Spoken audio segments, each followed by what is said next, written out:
stand, we'll have a short invocation and a pledge of allegiance. May we bow in an attitude of prayer. Gracious Heavenly Father, we thank you for the night of rest and for the opportunity to be present and serve our community. Thank you, Lord, for this Advent season. Thank you for the festivities and celebration, and we can celebrate the birth of your Son. And Lord, we just pray for those in our community. Many are in need, cold weather, and various other concerns. Lord, just use us for thy service, direct us, guide us, and may we honor you in all that we do and say. For it's in your Son's name we pray. Amen. I pledge allegiance to the flag of the United States of America and to the republic for which it stands, one nation, under God, indivisible, with liberty and justice for all.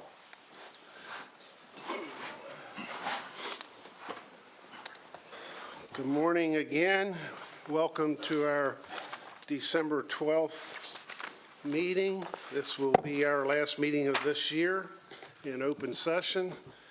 And just like to wish everyone a very Merry Christmas, Happy New Year, safe holiday, and enjoy the season with family and friends. With that, I'll ask for approval of minutes from December the 5th. Motion to approve. Second. Okay, all in favor by saying aye. Aye. Aye. Thank you. Commissioners' reports and comments. Randy, you want to go first? Sure. Morning. Yesterday evening, we had a gathering. Commissioner Harvey and Klein and I went to the AFL-CIO Toys for Tots out at Antietam Brewery. Very nice. They do it every year. What happens is they gather their Toys for Tots, the AFL-CIO, and then they pass it on to the Marine Corps League for their program for Toys for Tots. So I wanted to thank AFL-CIO, Ginger, Marine Corps League, and everybody who had a part in that. Saturday was a kickoff. Our Parks and Rec put on a kickoff for the girls volleyball league at HCC. I think there was like 24 teams, waiting list, huge event. And with an added bonus, they got to congratulate the state champions, being the Blazers, Clear Spring, and the Hubs at North High. So that was a nice event too. And I want to thank Parks and Rec and all the staff, and along with HCC for hosting that and putting that on. Ace Hardware's open in Boonesboro, did a ribbon cutting there. Go visit it. A lot of stuff, a lot of interesting things you don't see other places.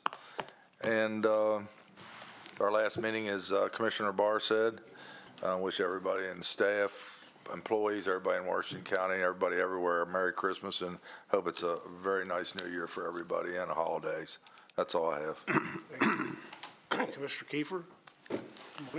Sure, thank you.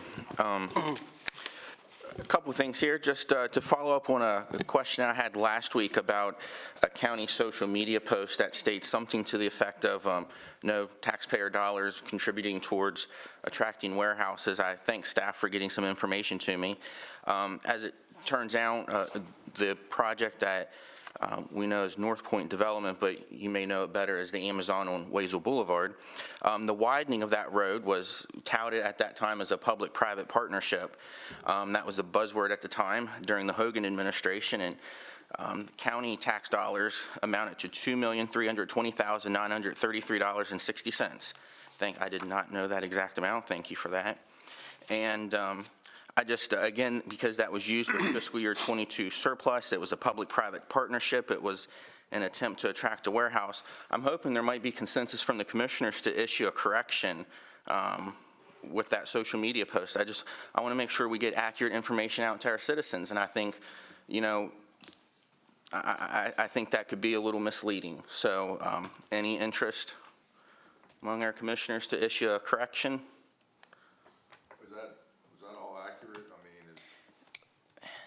The funds weren't actually used to attract the warehouse. They were used to create improvements to the infrastructure in that area that served the Valley Mall, Lowe's, and many other commercial properties in that area. It wasn't just to attract the warehouses. The county does not actually contribute money to bring any of the warehouses here. What the county does through its Business and Economic Development Department is use incentives to bring businesses to fill those warehouses. We haven't done anything to attract the warehouses to the community. Well, I think that comment might be splitting hairs a little bit. Even when we do economic and development incentives through conditional loan guarantees, and I've been supportive, I don't think I've not supported one of those conditional loan guarantees where a company may agree or promise to hire a certain number of employees for a certain number of years. That's still tax dollars, hotel rental tax. And, but I was part of those conversations. I was part of those conversations back in 2019, 2020 with city leadership. It definitely was to attract a warehouse here. It definitely was intended to do that. We took scrutiny for that. I don't regret that vote. It wasn't just to widen it for the Valley Mall. I think an argument I made at the time, it did help the Valley Mall. That was our largest property taxpayer at the time. I think it may still be. I'm not sure on that, but it was to attract, to allow for those trucks, to allow for those workers more road access. I think that's not accurate. I hope the Herald Mail might do an article on this, but I think we need to be accurate. And $2,320,933.60. That's a lot of taxpayer dollars. Okay, my comment on that is, since I wasn't here and I don't know the details and the ins and outs about how that debate, maybe our lawyer could make a comment about it, but I'm going to abstain from making a decision on this myself or a vote, because there's too much homework for me to do to make a fair judgment on that issue. I'll certainly forward to you some Herald Mail articles from that time frame that talk about how excited we were to attract that warehouse. I'd love to read them and see. Okay. My next comment I have, as it's Christmas time, my family is rediscovering the Christmas movie Home Alone. And one of our favorites, and we've watched it a couple times so far this year. And I was interested in seeing several news articles related to the cost of the groceries. If you remember in the movie, Kevin goes to the grocery store, buys a couple of things like bread, milk, toilet paper, fabric softener. He spent $19.83. And that same shopping list, if purchased today, a couple people who went out and did the shopping for the same items, it ranged from $63.73 to $72.28 in just that short period of time. And last year, that price was $44.40. So while in 33 years' times, the price went up 250%, just from last year, $44.40, to this year, $72.28. I just hope that's a reminder to everyone, political leaders. I know it's a reminder to our households in the community, the cost of inflation and the toll that is taking on families' budgets. Absolutely. Totally unscientific. It was in a movie. But I don't think the movie in 1990 would have those shopping bags of groceries coming to $72.28. So let me just underscore, totally unscientific. Yeah. And as Commissioner Wagner said, I would like to wish our county staff, our citizens, a Merry Christmas, a Happy New Year. Just be mindful and thankful that we do have some county employees that will be working over the holidays. Public safety, for example, I know thousands of children are probably wishing for a white Christmas. That means our highway department will have to work on Christmas if that's the case. And also the hospitality industry will likely be working long hours over the Christmas holidays as well. So Merry Christmas to everyone. That's all. Thank you, Commissioner Keever. Commissioner Harvey. Thank you, President Barr, and I echo those comments from Wayne about the holidays and the spirit and the very good prayer by our president today. That was excellent. I just want to take a moment, Randy, to make a few comments here. It's been 1 year. We're coming at the end of a calendar year, and it's been a fun year for me working with the staff. I want to thank everyone on the county staff here, those that are still with us and those that have moved on to other greener pastures, for their dedication, their focus, their professionalism, and all the hard work that has gotten done over this year. I've been very impressed by the staff here. You all have helped this newcomer, including my friends here on the commissioners, to learn and grow as a commissioner, and I appreciate that. So I thank all of our county staff and my fellow commissioners here for your advice and counsel and friendship over the past year. We have some new faces in permits, new permit director, new HR director, new deputy HR director, new finance director. Lots of change and turnover. We are very fortunate to have so many good people here working, and those that are still here that are contributing, whether it's, Jonathan Horowitz in economic development, Andrew Eshelman, who's here, who's got a big load on his shoulders. We're very glad that we have people like Jonathan and Andrew here, because I'm afraid there will be people looking to poach them at some point in time because they are just so darn good. We got a great airport director in Neil Doran. Appreciate the work our legal team does. Mark Bradshaw, water and sewer. Dave Hayes out here handling our EMS stuff. These are not easy jobs these gentlemen and ladies have, and I really appreciate what they're doing. And we also have, we're fortunate to have an excellent county administrator that's making things move in a timely way, efficiently across the board. And like Wayne, I want to thank our road crews and our waste management people and all of our union workforce that do so much and is unseen and unappreciated by so many, whether it's, it's just their hard work. And, Sam Mowry from the union leadership for leading those negotiations with us. We've done a lot this year. We moved forward on EMS. We've made some progress on water and sewer. Conservation programs, farm preservation, some initiatives at the airport, plus all the routine work that's really important to just making this county do great things. And the volunteers, fire and EMS, okay, they're really important to our community. All those people working on our boards and commissions, we have 35 of them. We got Ed Lau here from the Commission on Aging. Just a lot of good work in the community. Volunteerism, Hope Center, Salvation Army, Brooks House, Little Leagues, sports leagues, youth volleyball, all the fundraisers that are done. And then people that are working, whether it's Jim Kercheval or Greg Snook or Andy Serafini, people that are contributing with their knowledge and experience to help the county get better. So I think it's been a good year overall. There's still a lot to do. We have things to do on the school system. We have things to do to get finished with the comprehensive zoning, issues on truck stops, convenience stores, the friction points on warehouses, as Wayne talks about. I look forward to working with the staff and everyone this coming year because I'm excited about the opportunities that we have and, say some goodbyes to people that retired, for example, like Rich Eichelberger and others that have moved on. Really appreciate what they did for us and all the years of service that they had.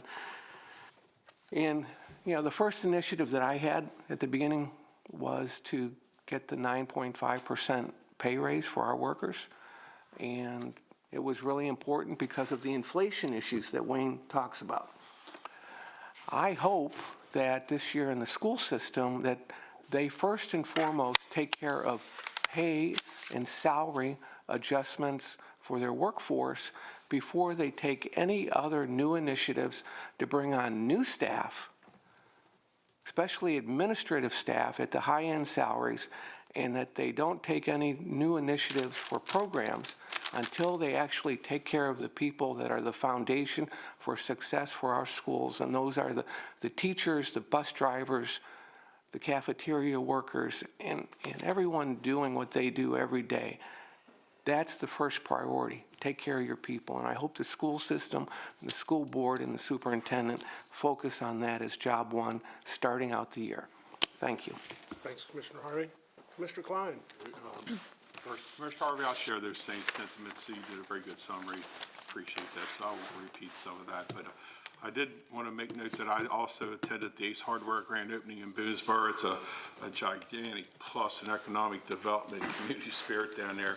Everyone in Boonesboro will have something from Ace Hardware under their Christmas tree, for sure. Places, I talked to all three of the owners, and they said their businesses exceeded all their expectations. So kudos to Ace Hardware locating in Boonesboro. I also attended the Toys for Tots for the AFL-CIO Christmas holiday gathering down there. It's a nice event to be around those folks. I also attended the 25th anniversary of the Williamsburg Community Band Sunday. It was a great presentation and music of those dedicated volunteers for that band, and I couldn't happen to think back to the late Nelson Dale, who was called the voice of the community band, the voice of Williamsport, who was one of the originators that started that band. Nelson Dale has since passed, and it was a good memory thinking of him Sunday. I also want to thank Jamie Dick and the Parks and Rec Department for their youth volleyball opening. 300 some kids involved, the parents, grandparents, everybody there in celebration, and a special event. Clear Spring and North High State champion teams were there with the kids, and were giving high fives to the opening ceremony as the kids walked by. Thank you to all involved with that program. I think I see him in the audience. Scott Hobbs has a child or two in that program and was on one of the state championship teams, correct? Yeah. Very good, Scott. And I want to bring up last night, Commissioner Barr and I were honorary guest donut makers at Crumpy's Donuts. I think we did pretty good for the 1 hour time we put You in. ate more than I did.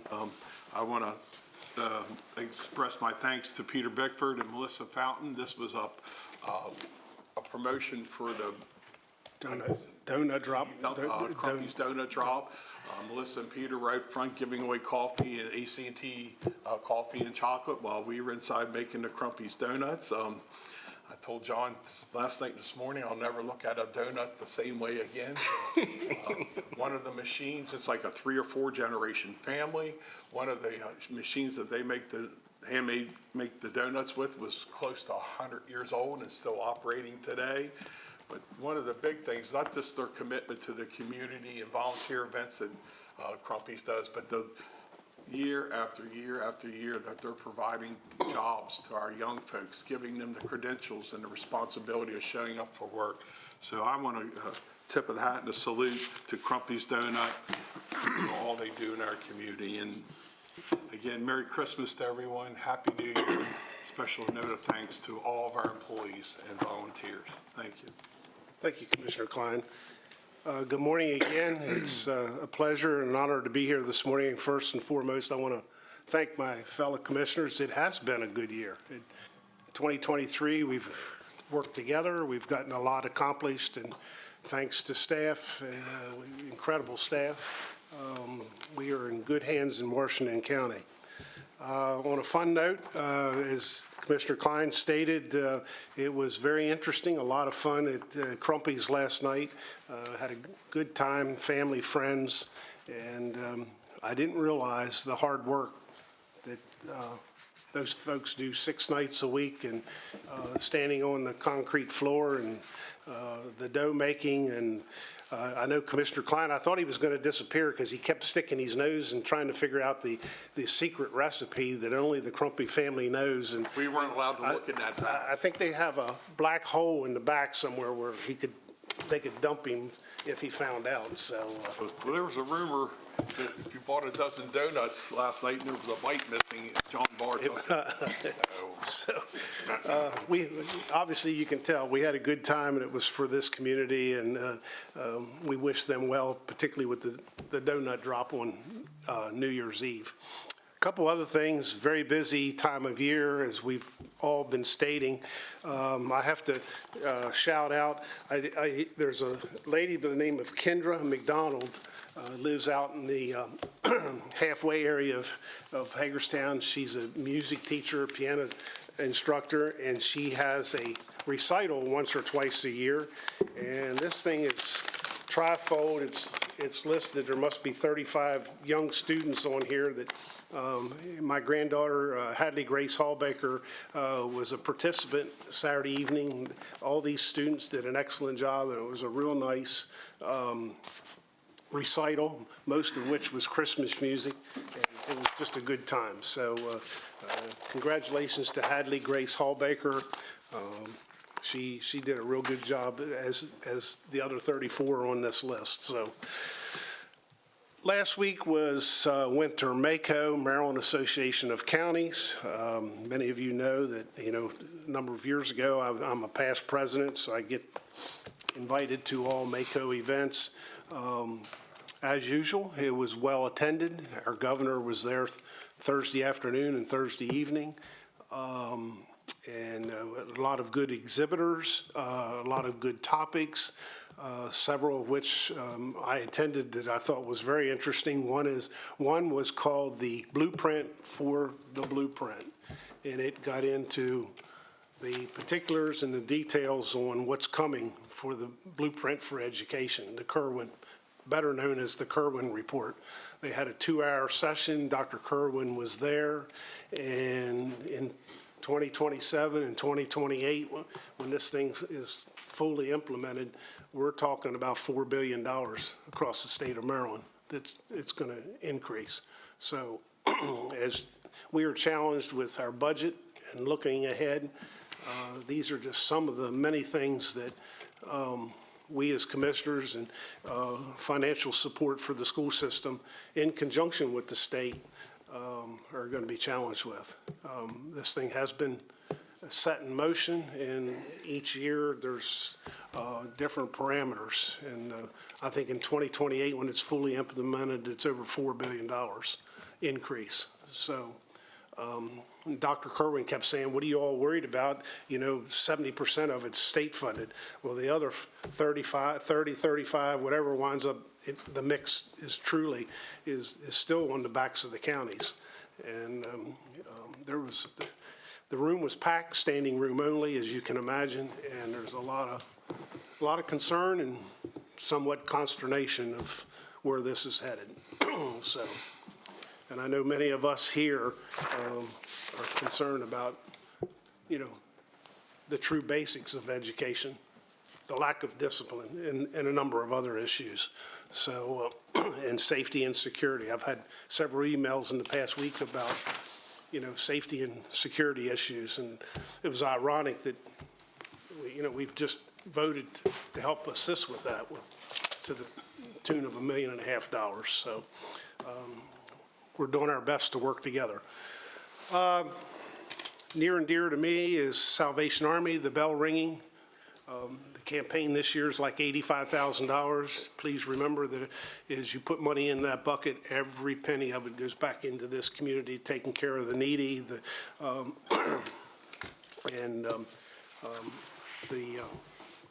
Angel Tree giveaway, where people basically adopt a family with children, and they have toys and food, and that'll all be distributed here next week one day. But tomorrow is our County Commissioners Day for ringing the bell. I appreciate everyone that has signed up for that. And I reached out to the city of Hagerstown, and if I haven't mentioned it before, but Scott Nicewarner said, you're on. They're taking us on as a challenge. So tomorrow's our chance to bring more money in our kettle than they do. So I want to make sure I can look at Scott Nicewarner next week and go, ha ha. Let's win. Yeah, let's win. So, Counting the money. well, the Salvation Army does that. I don't think we're allowed to do that, but so. A number of things. Again, it's a busy time of the year. A number of things here on my list for upcoming events. The field house groundbreaking is today at 1 o'clock, and I know the commissioners, we have another meeting with Department of Social Services at 1, so I guess we won't have a representation at the groundbreaking. Washington County Government ringing the bell for tomorrow, Salvation Army. That's from 11 to 7 at the Mission Barbecue entrance there at the mall. Grand opening of the Schmackerable. Is that how you pronounce that? Schminkerl? Schmackable, Friday, December the 15th at 3 p.m. I'm not quite sure what that is. The Chamber has a Library Gala fundraiser, Fairy Tale Costume Ball this Saturday. The Heavy Metal Playground Open House is Wednesday the 20th. The December Bash Chamber function is next Thursday, December the 21st. PIA of Hagerstown graduation. Their next class is December 22nd. Merry Christmas to all the PIA graduates, many of which I think are guaranteed jobs and moving forward in their careers. It's quite a school. Last but not least on my list is the 10th Annual Historic Houses of Worship Tour, Tuesday, December 26th at 3 p.m. And I think that's what all around Hagerstown. And there was something else I forgot. I'm trying to think what it is. Anyway, maybe I'll think of it and bring it up later. But this Saturday is the Christmas concert of the Maryland Symphony Orchestra. I've said it many, many times. We are so blessed in this community to be the home to the Maryland Symphony Orchestra. You think about it, we're out here in little Western Maryland, and sometimes we feel like woe is us. But we, for 40-plus years, have had the honor of home base for the Maryland Symphony Orchestra, professional musicians conducted by one of the greatest conductors in the country, as far as I'm concerned, Elizabeth Schultz. And this Saturday night and Sunday afternoon is their annual Christmas concert. If you've never been there, it'll surely bring joy to your Christmas season, I can assure you. They even participate and have the audience stand up and sing along with a number of their songs. So with that, I'm running out of gas here. We'll move into staff comments, and Michelle Gordon, good morning. Staff and I met with Verizon officials last week. Verizon was awarded a broadband grant of $1 million from the state through ARPA funds. For the Hancock area, Verizon will invest $1.1 million to make the total project cost $2.1 million. They will install about 44 miles of fiber for this last mile project to approximately 494 unserved or underserved addresses, both residential and commercial, in the Hancock area. We'll bring that back before the board in January with some additional details. I attended the employee holiday luncheons at Highways and the Day Reporting Center. I enjoyed great food and getting to know our staff. I also attended Greater Hagerstown Committee's annual holiday dinner at the Bowman Family Milestone Barn. I also attended the youth volleyball season kickoff, and I was extremely impressed with the work of our Parks and Recs department, everything that they do to plan and coordinate these activities for our youth, local youth, and I'd like to thank Jamie Dick and his staff for a job well done. I've been working on preparing evaluations for our directors and expect to have those completed by the end of the month. Human Resources has partnered with One Life to offer a discount to our employees by waiving the gym membership sign-up fee. That offer expires February the 5th, and details will be coming out. I'm not sure exactly when it begins, but we'll have some additional details from HR regarding that, and employees should reach out to Jason Miller for additional information. The board recently supported a letter of concern from Senator Quarterman regarding the state's recent announcement that they are reducing funding by $68 million for Phase 2 of the I-81 widening project, and I'd like to read that letter. According to 2018 data cited by the Maryland Department of Transportation, Washington County employs more than 71,000 workers at nearly 33,450 jobs. 26% of those employed by Washington County's top 10 employers are involved in businesses that rely directly on the local transportation network, such as warehousing, distribution, logistics, and transportation. Additionally, I-81 is a nationally significant freight corridor, aiding commerce in the region and throughout the East Coast. A variety of products are moved along I-81, making up approximately 10% of the nation's gross domestic product, with a gross value of more than $1.85 trillion. Locally, it serves foreign trade zones, enterprise zones, and other projected high employment growth areas, including our regional airport, making it a vital regional commerce and economic development in our community.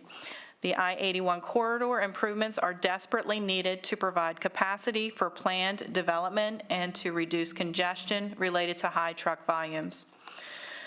From a safety perspective, there have been multiple fatalities on I-81 in just the last few years, making the Washington County stretch of this interstate one of the deadliest in the state.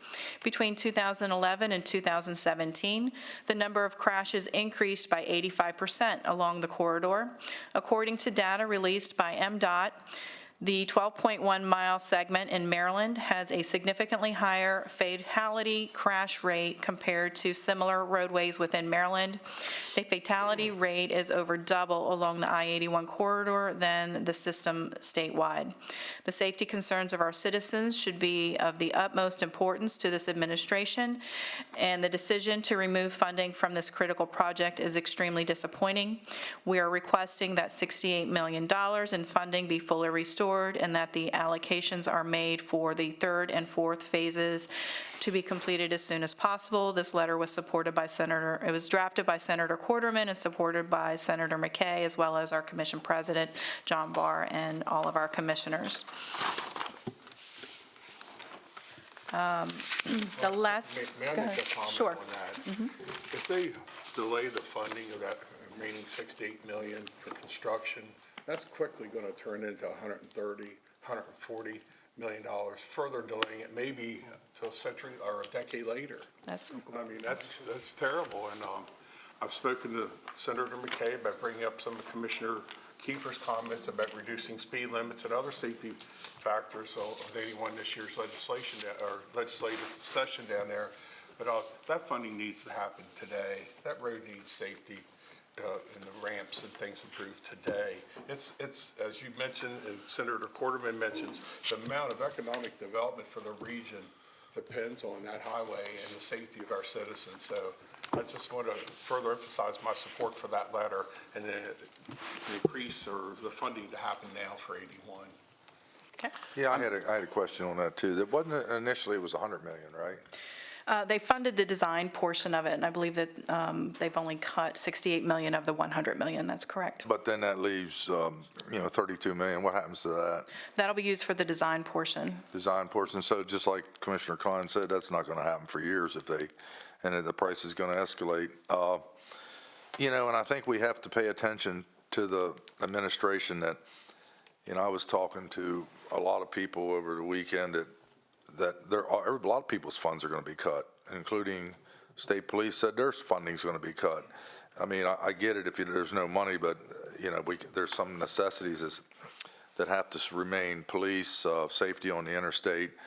So, yeah, I also fully support that letter to the administration and see if we can't, I don't know if it'll work or not, but it's nothing ventured, nothing gained, so. This battle for 81's been going on for over 20 plus years. It's time for it to happen.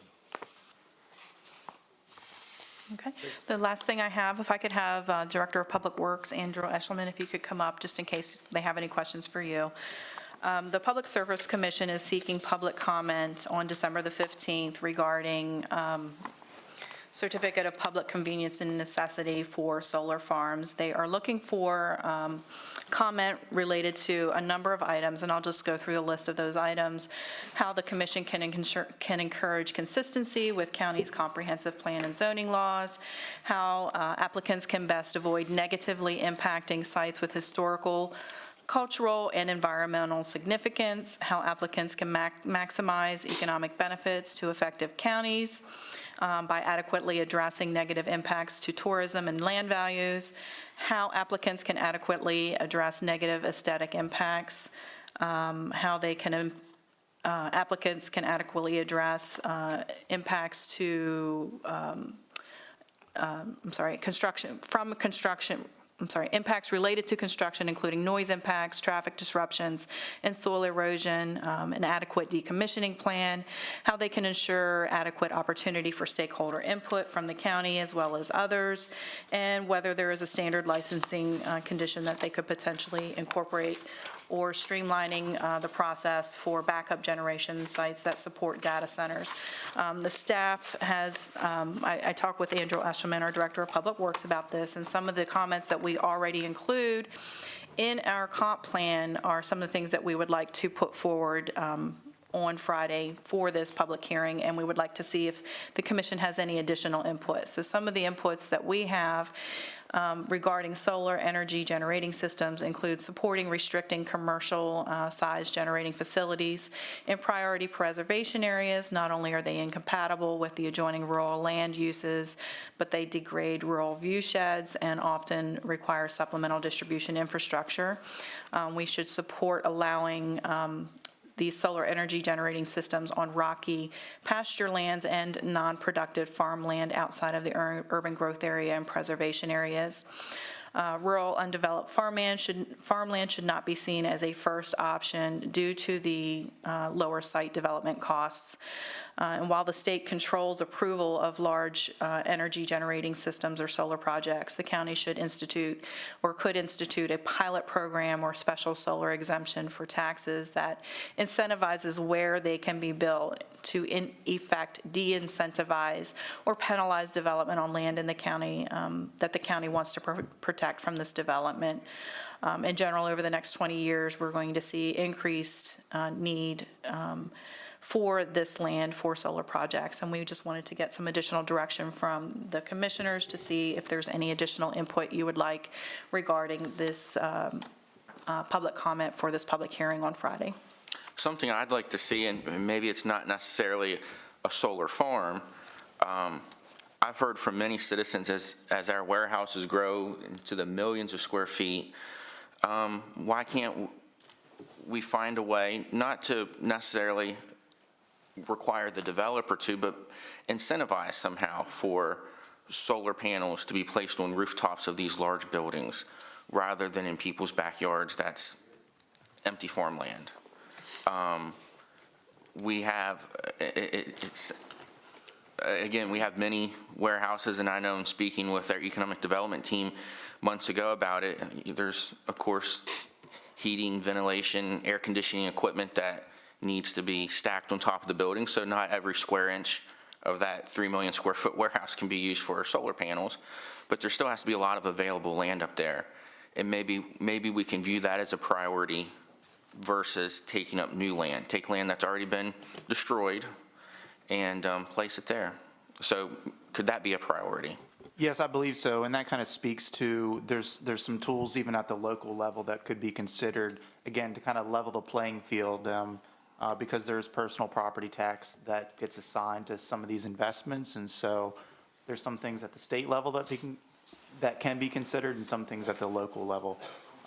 So yeah, from a land use planning standpoint, there's going to be a lot more incentive to develop solar facilities across the county, and I think for those who have been involved with solar facilities recognize that by and large, the approving authority for these large generating facilities lies with the state and not the local level, and so that's what they're looking for feedback from across the state.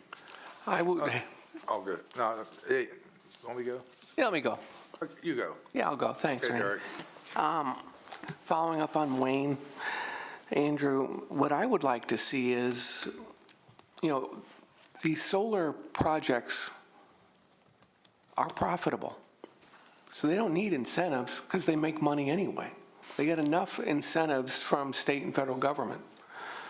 Absolutely. Now, from my perspective, you've got retrofitting is one issue, and then you've got incorporating solar into the design, and not just for large warehouses, but retrofitting parking lots. Now, the Department of Defense, for example, has contracted out to retrofit lots of their parking lots on their military bases that are already covered in pavement with solar panels that are elevated, and the vehicles can drive underneath and everything, and they make money on it. DOD makes money on it, the solar company makes money on it. So there's no real need for the county to provide incentives, but I think that's a zoning and permit type of issue, and I'd recommend that to the state. And for every company that uses open spaces, whether it's pasture and rock, land that's open, or hopefully they don't use any productive farmland, but there should be a requirement for something like for every 2 acres of farmland, they have to have, an acre's worth, 5,000 square feet worth of roof solar panels put on commercial buildings or on, parking lots. There should be some sort of mandate. Otherwise, these companies are just going to continue to gobble up the cheapest land available. So whether it's a 2-to-1 or a 50-50, something like that is what I'd recommend to the state, okay? And then these companies can pay either for the lease, they can pay for it to be going on these big buildings. There's lots of ways of doing it. I've been looking at this issue a little bit, and other states are experimenting with various options. So I'd recommend that. Randy, over to you. Randy? Yeah, I mean, we might have already breezed over this, probably did. I just missed it, I'm sure.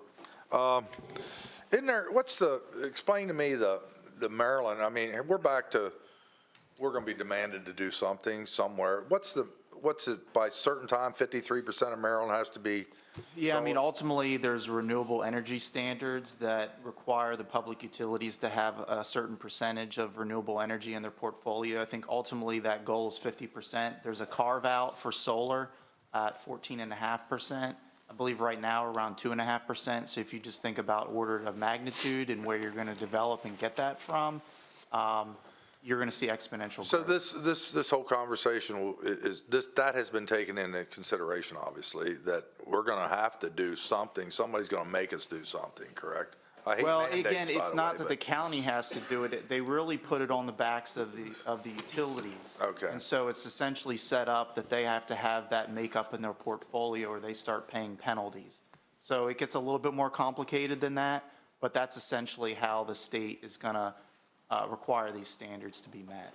And those standards need to be met by, is it 2030 or 2035? There's different benchmarks, so Okay. ultimately it ramps up when all of it's supposed to be phased in. There's different benchmark goals. So again, right now, I believe we'll maybe only be around 2.5% solar, and then I think that's going to work its way up.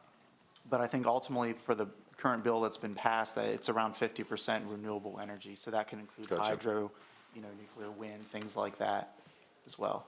So as like Commissioner Harvey and Kiefer said, it behooves us now to try to get our plan to where we want and don't want. Again, there's kind of Yeah. two things. This is for the comment at the state level, but I think I would also urge you, and that's really the reason for Right. this being in the comp plan as well, to be thinking about it, because even if we say we don't want to address the issue, it's going to come, and it's going to come because the utility providers are looking for locations. These solar companies are looking for locations, and so they're going to be speaking to property owners and looking to develop these facilities. Gotcha. Thank you. Excuse me, that public hearing is Friday? The December the 15th Okay, in Baltimore. in Baltimore, correct? Is there anywhere they can email, people, citizens can email comments for that hearing to There- us or to them? There is, and I can get that information to our Public Information Office to put that link out there. I believe written comment was due by December the 1st, which is why we would need to attend in person on Friday if we wanted to convey that input. So are we going to have someone there? Well, I think that's, if That's, I think we need to commissioners have want- someone there articulating some of the ideas that you brought up, County Administrator, as well as, my idea of, having these people, the utilities, for every 2 acres of this, they need to do an acre of that. Something like So that, some I think formula. I'll be prepared to attend. So again, I've taken some notes here, but if there's specific comments that you'd like me to convey, you're welcome to email those to me. I appreciate that, Andrew, and your role as Director of Public Works, that's important. I'm just kind of curious, this has usually been a conversation that Jill and Planning and Zoning discusses with us. I wonder if she might have any additional input or insights or commentary. Not to throw you on the spot, I'm sorry, but I know you're well-versed in it. Thank you, Commissioners. I don't think I have anything further to add. Is it on? It's on, okay. I think Andrew covered everything perfectly. These are the things that we've been saying for years now, that we know that these renewable energy portfolios are probably going to increase at some point, and that they're going to have to put it somewhere, and we don't want it in our rural areas.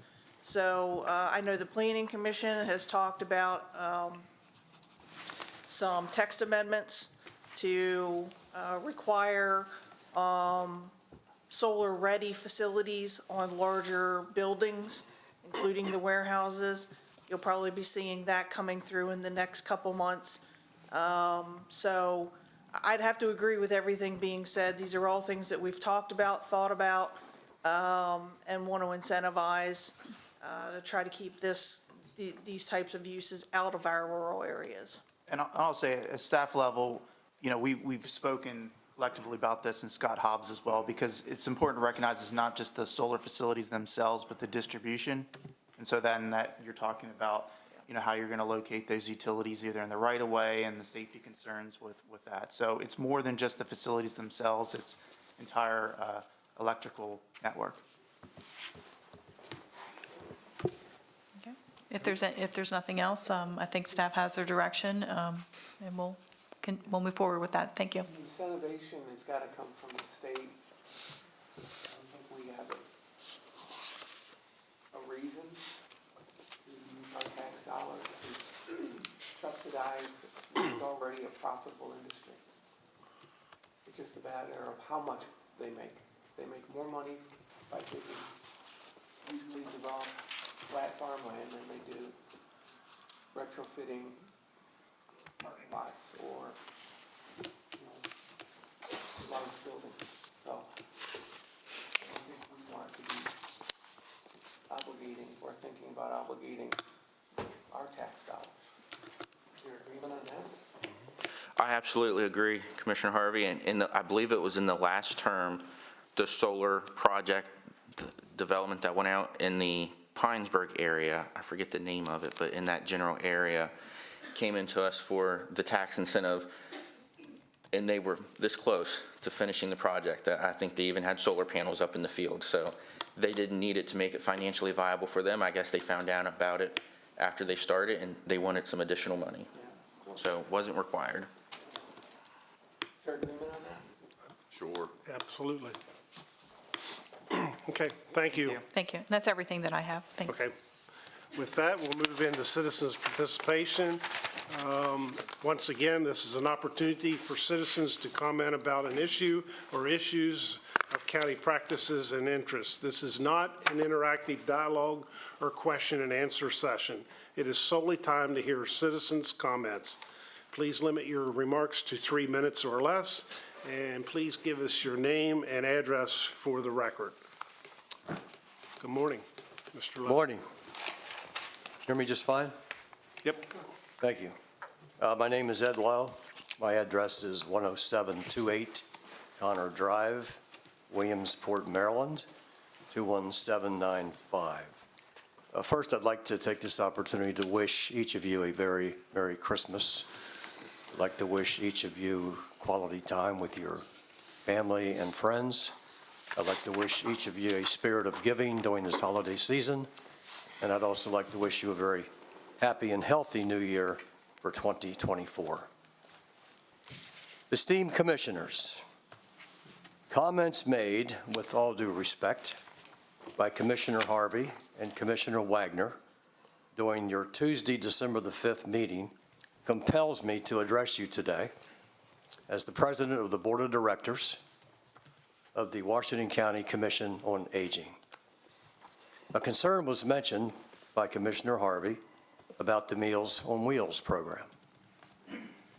And I quote, "Can we ask for some sort of outside audit about how it is being run, particularly Meals on Wheels? I have some concerns to get Meals up and running better than it is. I don't think it actually got better when the money was put into it last year. So, point of information regarding our financial oversight. We engaged J.C. Kunkel and Associates for an annual external audit, the findings of which are shared with the county.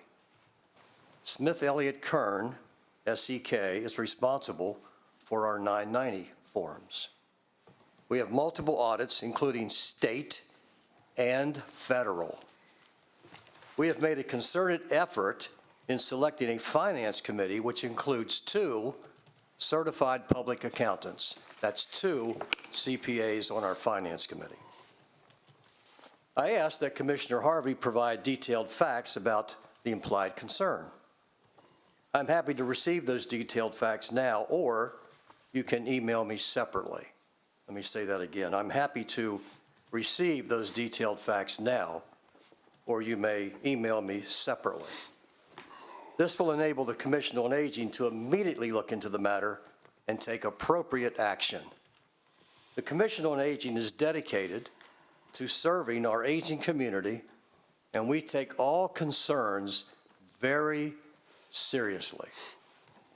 Additionally, during your meeting of Tuesday, December the 5th, Commissioner Wagner voiced the following concern, and I quote, "I got too much other information we was hoping we could talk about. There's a whole lot of information that I am getting in that I would like to share." I ask that Commissioner Wagner share this information. I'm happy to receive this information now that you say you are getting in, or you can email me separately. Let me say that again.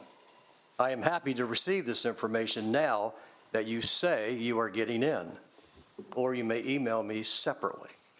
This will enable the Commission on Aging to immediately look into the matter and take appropriate action. The Commission on Aging is dedicated to serving our aging community, and we take all concerns very seriously.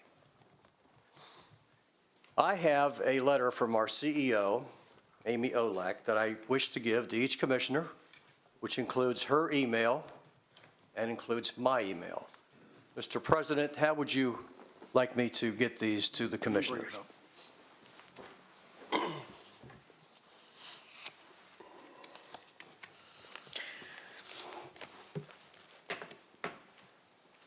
Thank you, sir. You are, sir. Submitted for the record. Yes, sir. Do you want to submit it for the record? Is there? Yeah, there's multiple copies here. In conclusion, I look forward to receiving your emails, and I thank you very much for your time this morning. I'm going to break protocol just for a second, Ed, to just hang in there. You started off by wishing us the best ever. Merry Christmas. This is the exact same way I was treated at your last luncheon. And no, I didn't say it. You didn't ask me for it. That's an agenda item. I'll be glad to discuss it on the agenda. I look forward to that. That's all I have to say. I look forward to that. And I didn't treat you that way at the last meeting. At that last meeting, you guys were disgraceful. I did. I'm the one here. I'm here, okay? You can't come here and wish us Merry Christmas in the way you've treated us with social media attacks on him. You attack him and Commissioner Harvey today, and that's all I have to say. Yeah, that's it for me, too. You saying that I did that personally? That was the worst luncheon in Comments are 73 years I've ever been to in my life. The same way it came off here. All right. Your conduct in the lobby of this building several years ago Gentlemen. was not There's a appropriate video that either. shows my conduct was clear. My time is done here. Is my 3 minutes up, Mr. President? Thank you very much. There's nothing wrong. I didn't come here to argue. Well, you did. Have a good day. You did. That's why there should be change over there. Other citizens' participation? You got it.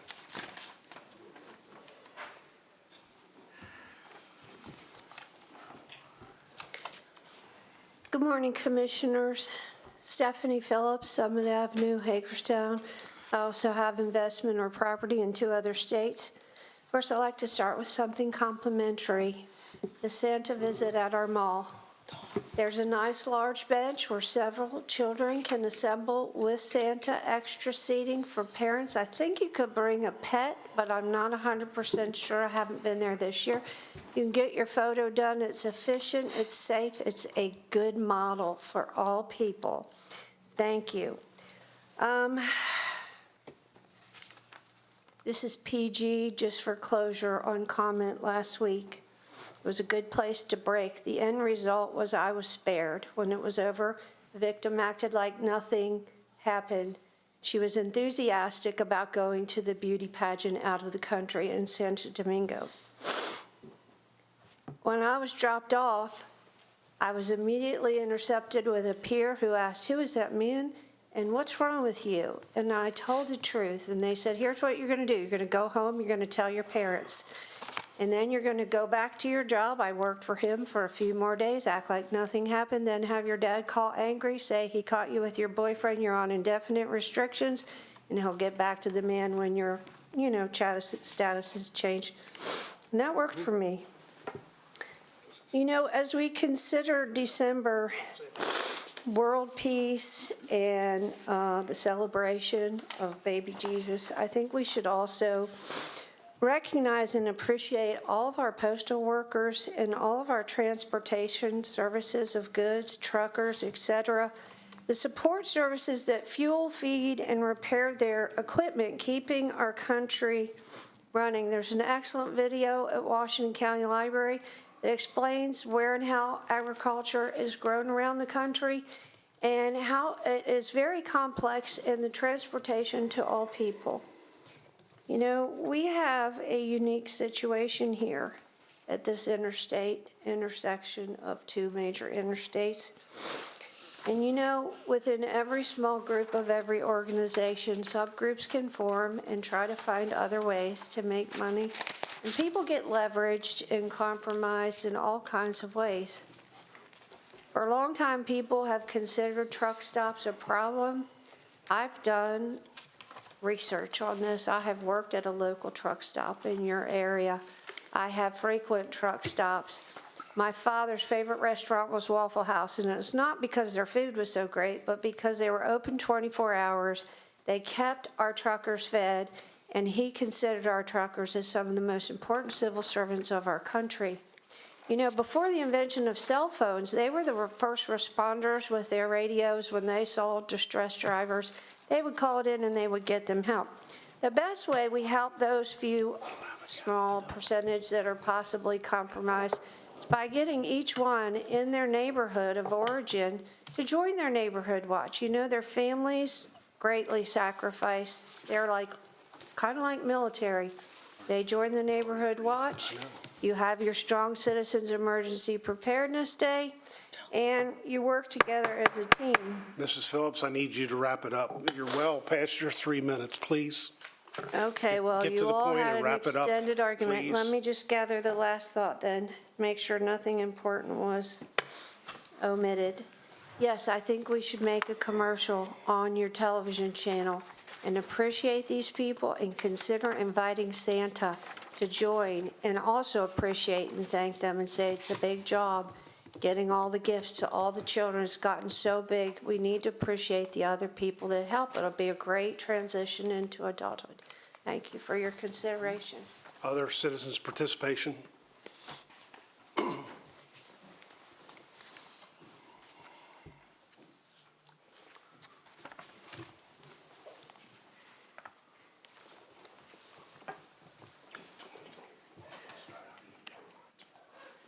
My name's Robert James Robertson.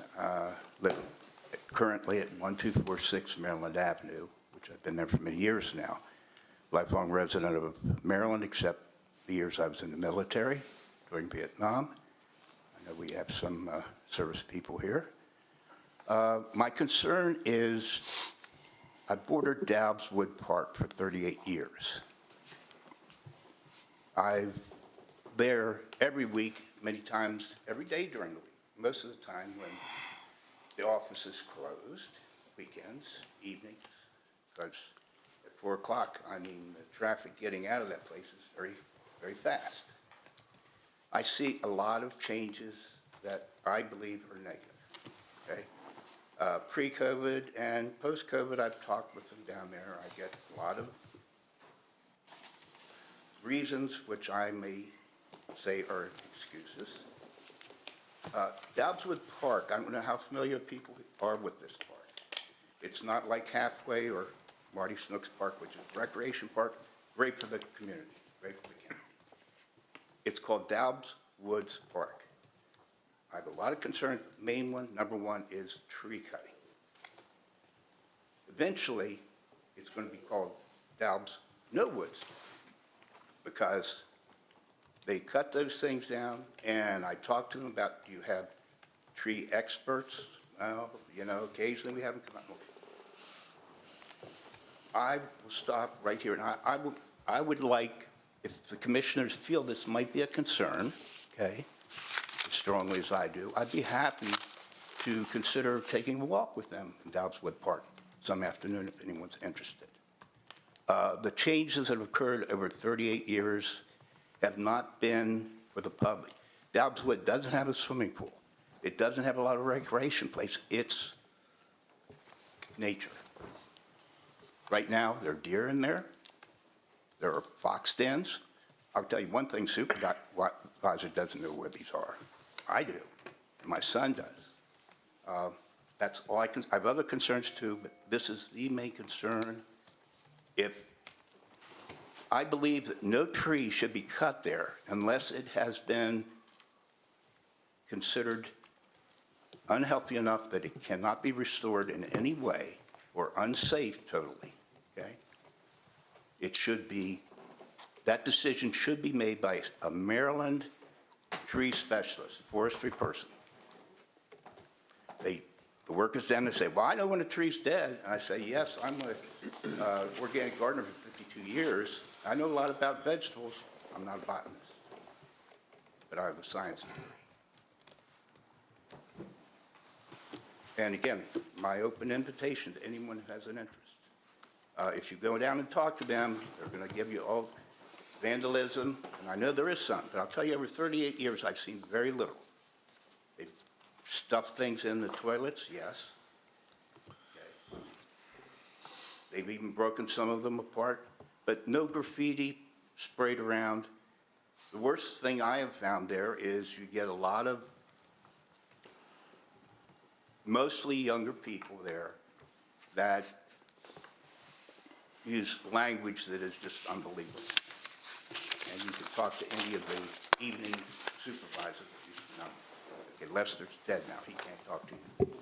Rick Motes or some of the others, and they will tell you that. But as far as vandalism, well, not a lot. But they were, the purpose of that, what is the purpose of that park? Okay, again, no swimming, very little, 2 volleyball courts. That's fine, okay? It's there, it's nature. They've taken away almost all the grills. People can't go there and have a little picnic and cook hot dogs. I have 4 kids. We used to do that in the park all the time. Can't do it now, not on the weekend. Okay, thank you. Thank you. Other citizens' participation? Where is Dow Park? Could I give my phone number just in case someone Sure. right across from there. Or just say it out loud, or no, you don't want to say it out loud. No, I waved it off. Here, you can write it down. Yeah, give it down. Give us. Thank you. First I've ever been here. You might get Thank 10,000 you. phone calls. Yes. I have no problem. I will try to answer them.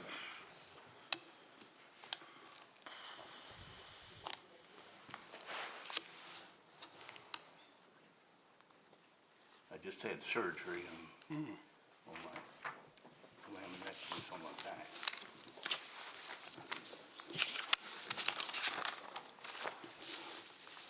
Just put your phone number down. Okay. If I have your address down. This is my cell phone. Okay.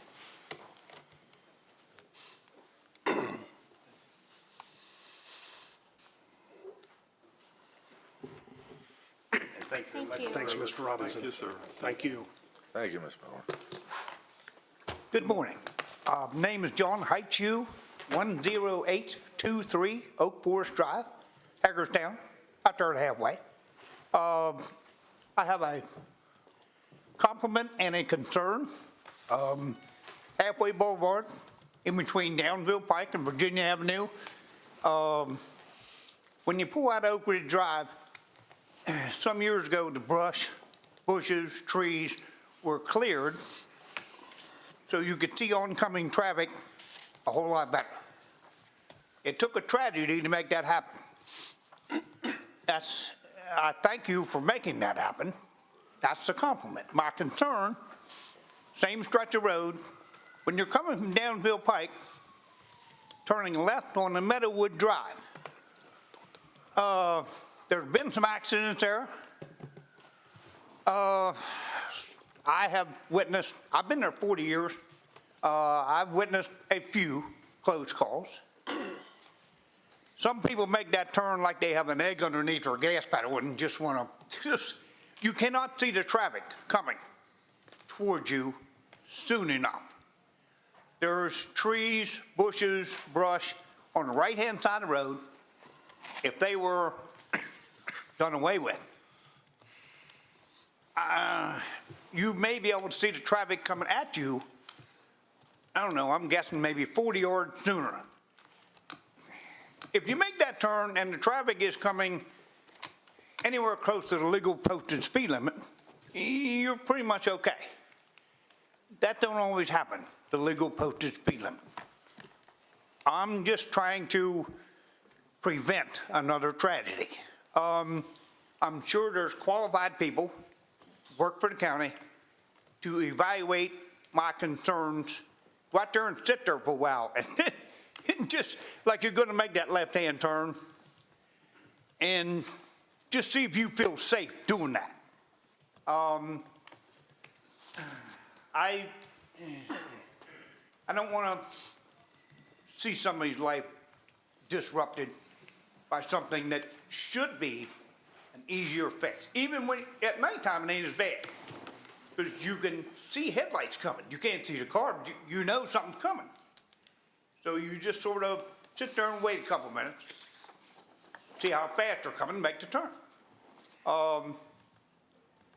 Even coming the other way, from Virginia Avenue toward Meadowwood, if you can see the person making the turn sooner, because of the lack of bushes, you could adjust your speed to allow them to make the turn. I guess that's all I have today. I thank you for hearing me out. If somebody could just evaluate and see if there's any merit to my concerns, fine. My conscience is clear, and Merry Christmas to you all, and have a great day. Merry Christmas. Thanks for being here, sir. And Commissioner Klein, you sit on the TAC committee, Transportation Advisory Council? That's been discussed, the speeding, everything's a problem on there, but we'll bring it back up to our Transportation Committee for more review. Yeah, thank you. Thank you very much. Thanks, guys. Other citizens' participation this morning? Hearing none, we'll move on with our agenda. The IAFF wage reopener, Kurt Downey and Dave Hayes. Morning. David Hayes, Director of Emergency Services. Kurt Downey, County Attorney. And we are for list our Labor Counsel, Eric Paul, but he had a previous meeting, did not alter, so County Attorney will be making the presentation. We're here to discuss the current IAFF 1605 wage reopener as required or stipulated in the current CBA.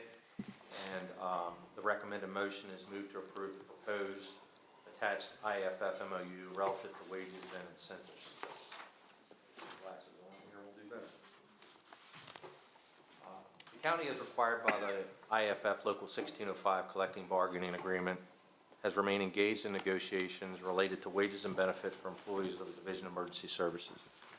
The parties have reached a tentative agreement related to the same and have negotiated terms that, if approved, fulfill the required wage reopeners for both the FY24 and FY25 budget years. Full contract is eligible for reopening in FY26.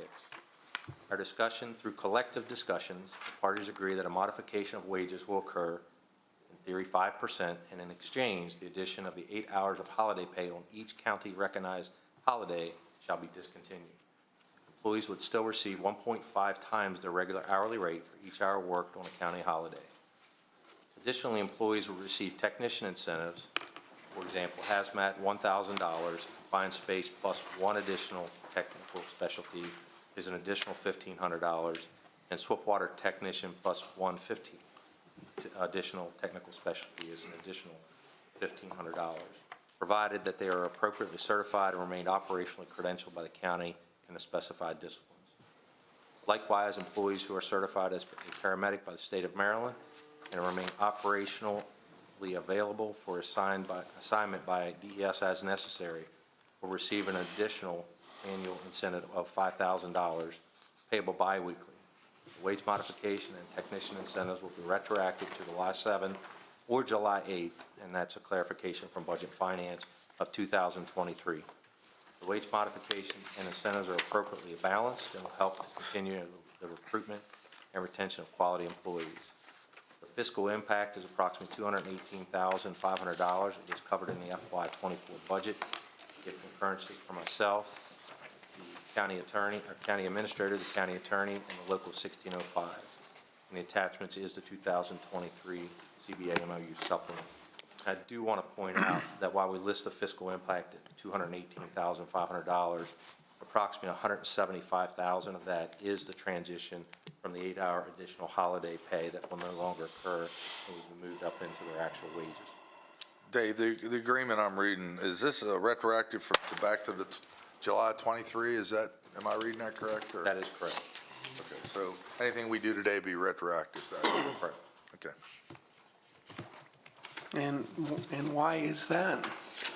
So it was a conversation and an offer that we had put forward to try to resolve the upcoming wage reopening that will be due in FY25, which will be occurring right now. So we offered out the incentives and moved them back to July 7th or 8th in consideration of that. So we will not reopen the wage reopener in FY25, so it will remain intact until the contract is available to be reopened in FY26's budget. And the extra incentives for the additional certifications, who will be tracking that to make sure that if a certification isn't renewed timely, that this incentive would be removed? That'll happen in our office and a notification to Budget and Finance to discontinue, Okay. which is the reason we want to pay it bi-weekly and not in one installment. Right. And add it to the wages. It's easier to start and stop if that should occur. Okay.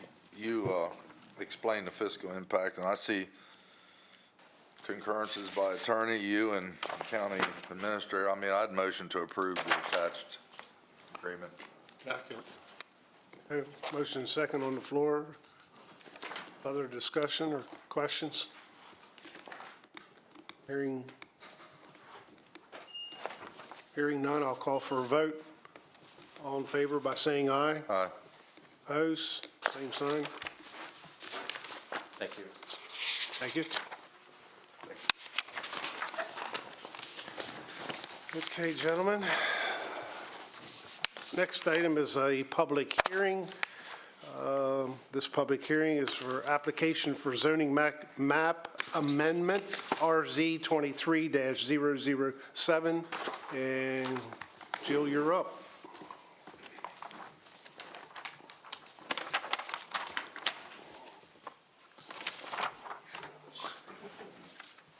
Oh, I'm sorry. I guess you read this whole. Okay, thank you, Jill. I'm sorry. Let me read the opening statement here. Piecemeal rezoning, public hearing, opening statement. Next on the agenda is a public hearing concerning an application for a zoning map amendment, RZ 23-007. The purpose of this hearing is to hear public testimony concerning the matter. The procedure is as follows. We will first have staff introduce the matter. The applicant will then have the opportunity to testify, after which the hearing will be open for public comment and testimony. Public comment and testimony is limited to 3 minutes per speaker.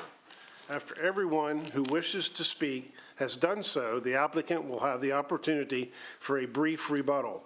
Because the applicant has the burden, the hearing and the record will then close, and no other comments, correspondence, or emails will be considered.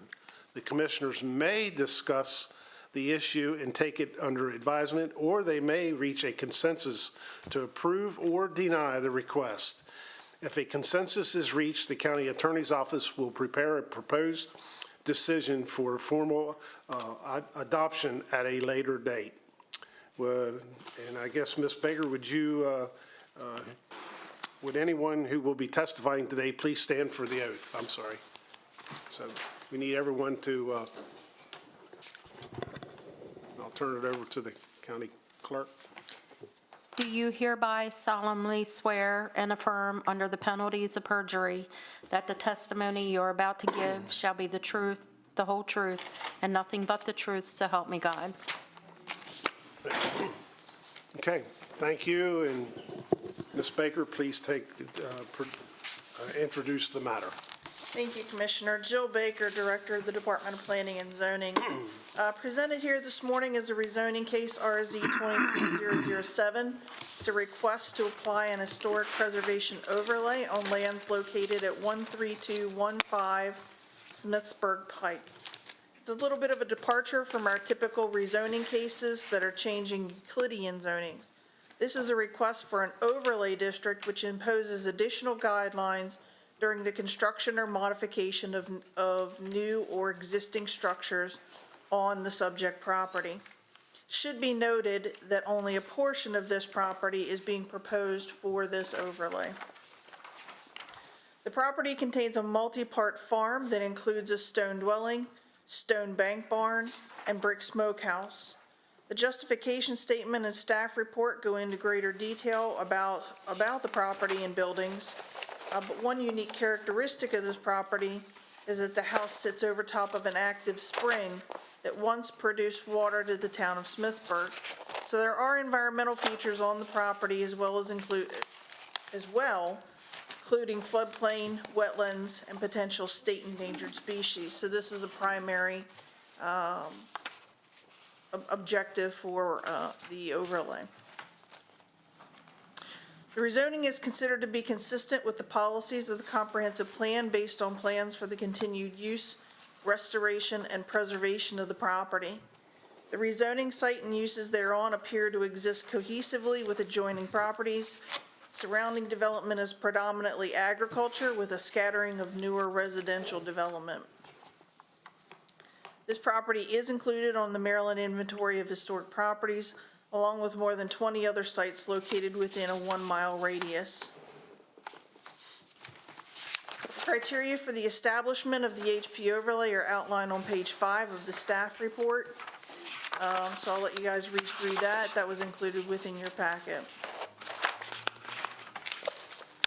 As noted in the staff report, the property meets many of these criteria, any one of which could qualify it for inclusion of an HP overlay. Based on the information provided by the applicant and analysis conducted, staff is recommending approval. This application was also reviewed by the Historic District Commission, and they have provided unanimous support for this property to receive the HP overlay. This also went through a public information meeting with the Planning Commission, and that recommendation for approval is also included within your packets. I don't have anything further to add at this time. I'll turn it over to the applicant for their. Can I make a comment now? Sure. No, Not no, really. they're not. No, we should wait. Okay, got it. So at this time, would the applicant please come forward and present its case?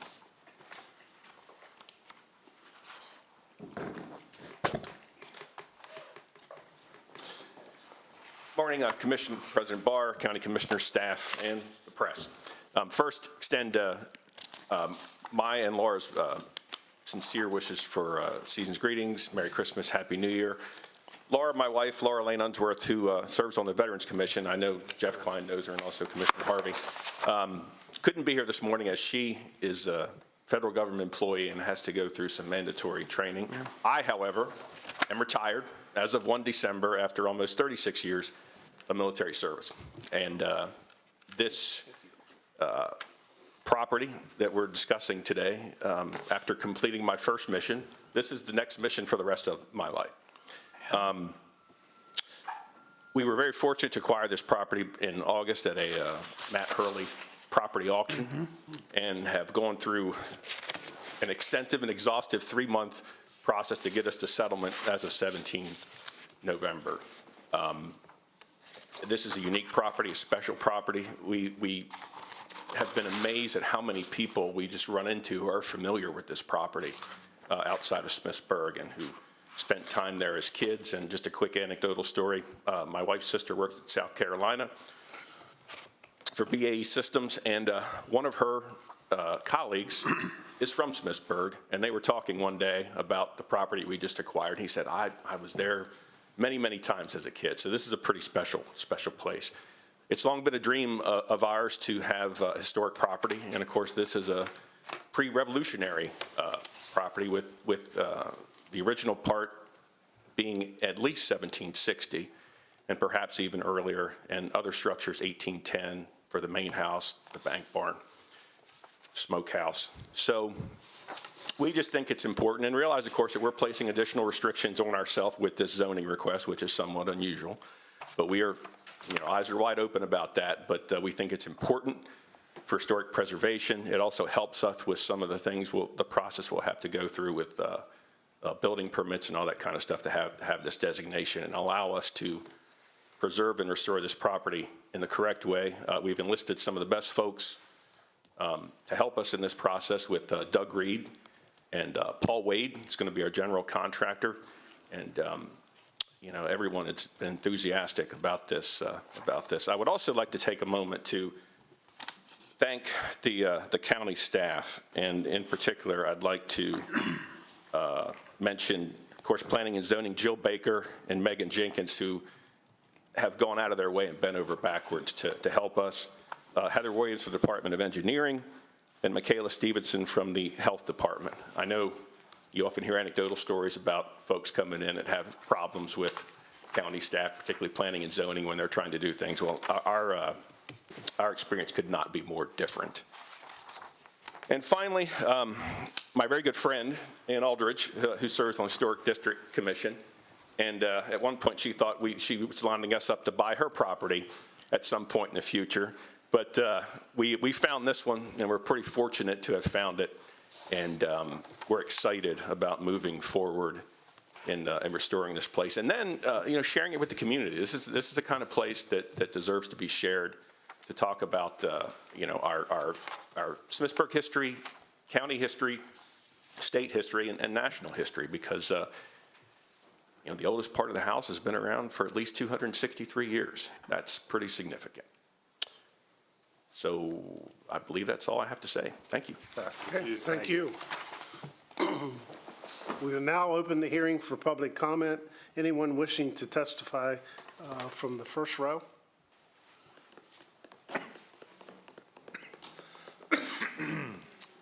If you'll give us your name and address for the record, please, and you have been sworn in. Ann Aldrich, 13302 Unger Road, Hagerstown. As Jeff mentioned, I'm a member of the Historic District Commission, and we did unanimously approve and suggest the approval of this zoning overlay for this property. It is truly a magnificent property with issues, historic preservation issues, but under the unsourced care, it will return to be a beauty in Washington County. I also serve on the Washington County Historical Trust and can speak for that board in supporting the zoning amendment as well. Thank you very much. Thank you. Other testimony this morning?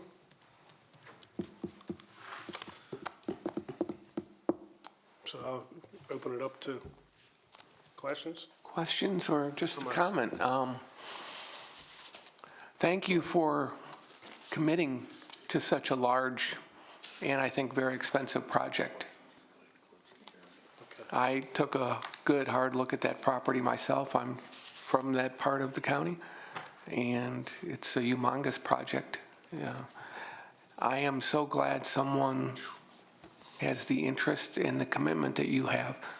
And thank you for your service in the military and for your wife's work, and for both of you committing to restoring such an important piece. I was amazed at it, and I was daunted by what I saw as the amount of work that would have to be done to reinforce some of the sinking of the foundation in an area of the creek, and the spring coming out, and just a lot of good work. So I'm looking forward to being able to stop by maybe once in a while to see the progress and discuss it with you, because I have an interest in that. I'm in a 220-year-old stone house myself, but not as magnificent as that piece of property is. So you have my support for this. I wish all public hearings were this easy. You actually called me from that house and we talked about it. Yeah, I think it was a sale or something. But, yeah, I mean, I wish they were all this easy. Thank you. Quite a property.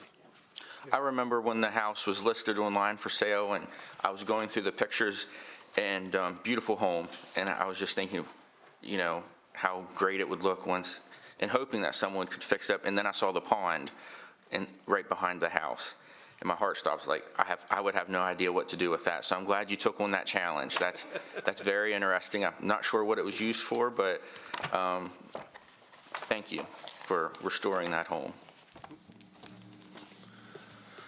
Okay, hearing no other questions or comments, the public hearing is now concluded and the record is closed.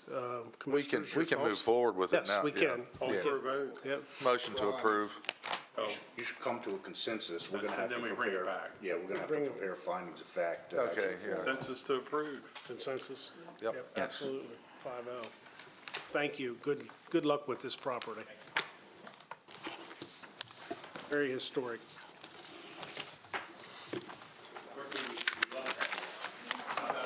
I'll be there all the time. The place with the night lights so you can work at night. Yes, sir. There's more people in this county that want to preserve historical buildings. Public comments over. Good job. Okay, next item is hotel rental tax funding request. It's the house on Jonathan Street documentary.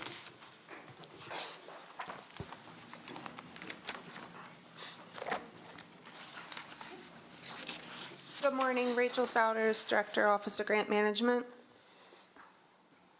I'm Dan Spedden, President of the Hagerstown, Washington County Convention and Visitors Bureau. The Hagerstown/Washington County Convention and Visitors Bureau has submitted a request for hotel rental tax funding to gain an underwriting credit for a documentary film related to the history and culture of Washington County entitled The House on Jonathan Street. The amount of funding requested for this project is $50,000, and the total projected cost of the project is $100,000. The remaining portion of the expenses will be paid for by the CVB. The application's been reviewed by the Office of Grant Management, and the project meets the goals of the hotel rental tax program, but per policy, the threshold has to be brought before the commission. And I just wanted to add to that, this application was originally presented or submitted last year in May of 2022. It was pulled from the agenda. It was then rescheduled for October the 25th of 2022, and the request was denied 3-2. Commissioners Baker, Burkett, and Kiefer voted no. Commissioners Klein and Wagner voted yes. Concerns were raised during the presentation, included gaining support and participation from the Dolman Black Heritage Museum, support from the City of Hagerstown, and large reliance on the county for the support of the project. So at this point, staff would recommend $25,000 for this project. Who are the other supporters of this, other than CVB? Who's committed funds? The application indicated that it was only the CVB. I don't know if that has possibly changed, as it's been a while since the application was submitted. Hi, I'm Russ Hodge. I'm the producer of the documentary. There has been a tax credit from the State of Maryland Department of Commerce, Maryland Heritage Area Authority, Delaplane Foundation, the Mary Bowman Foundation locally, and also the Washington County Arts Council have all contributed to this. So is the documentary completed? Documentary is completed. It will be delivered to public television distributor early next week. It will begin distribution nationally on February 3rd of 2024. Okay, so it was voted down when? in October of 2022, and then it was subsequently denied by staff. Okay, and so the project's completed, and now you're asking us to fund contribute to the development of a historical film that is already done. So Perhaps I should revise that. It is done. It will be improved with higher production values if the funding is approved. Right now, we're at about $150,000 deficit on the production of this documentary.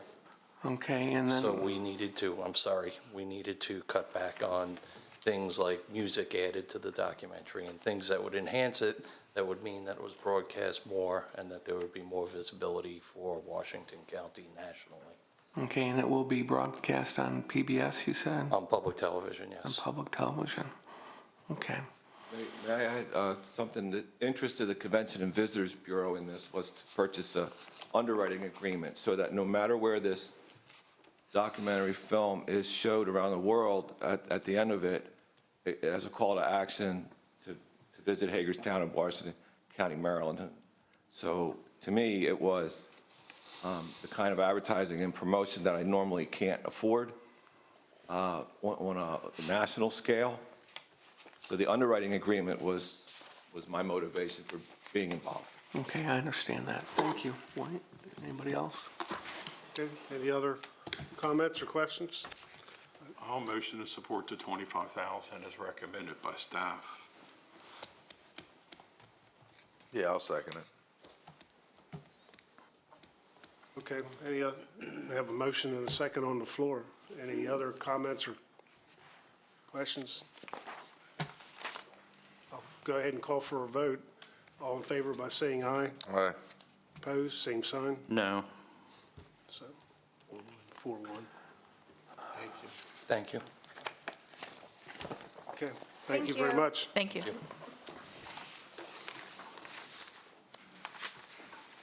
Next item is update to county policy, utility construction within county public right-of-ways. Scott Hobbs, Greg Cartret. Good morning, gentlemen. Good morning, sir.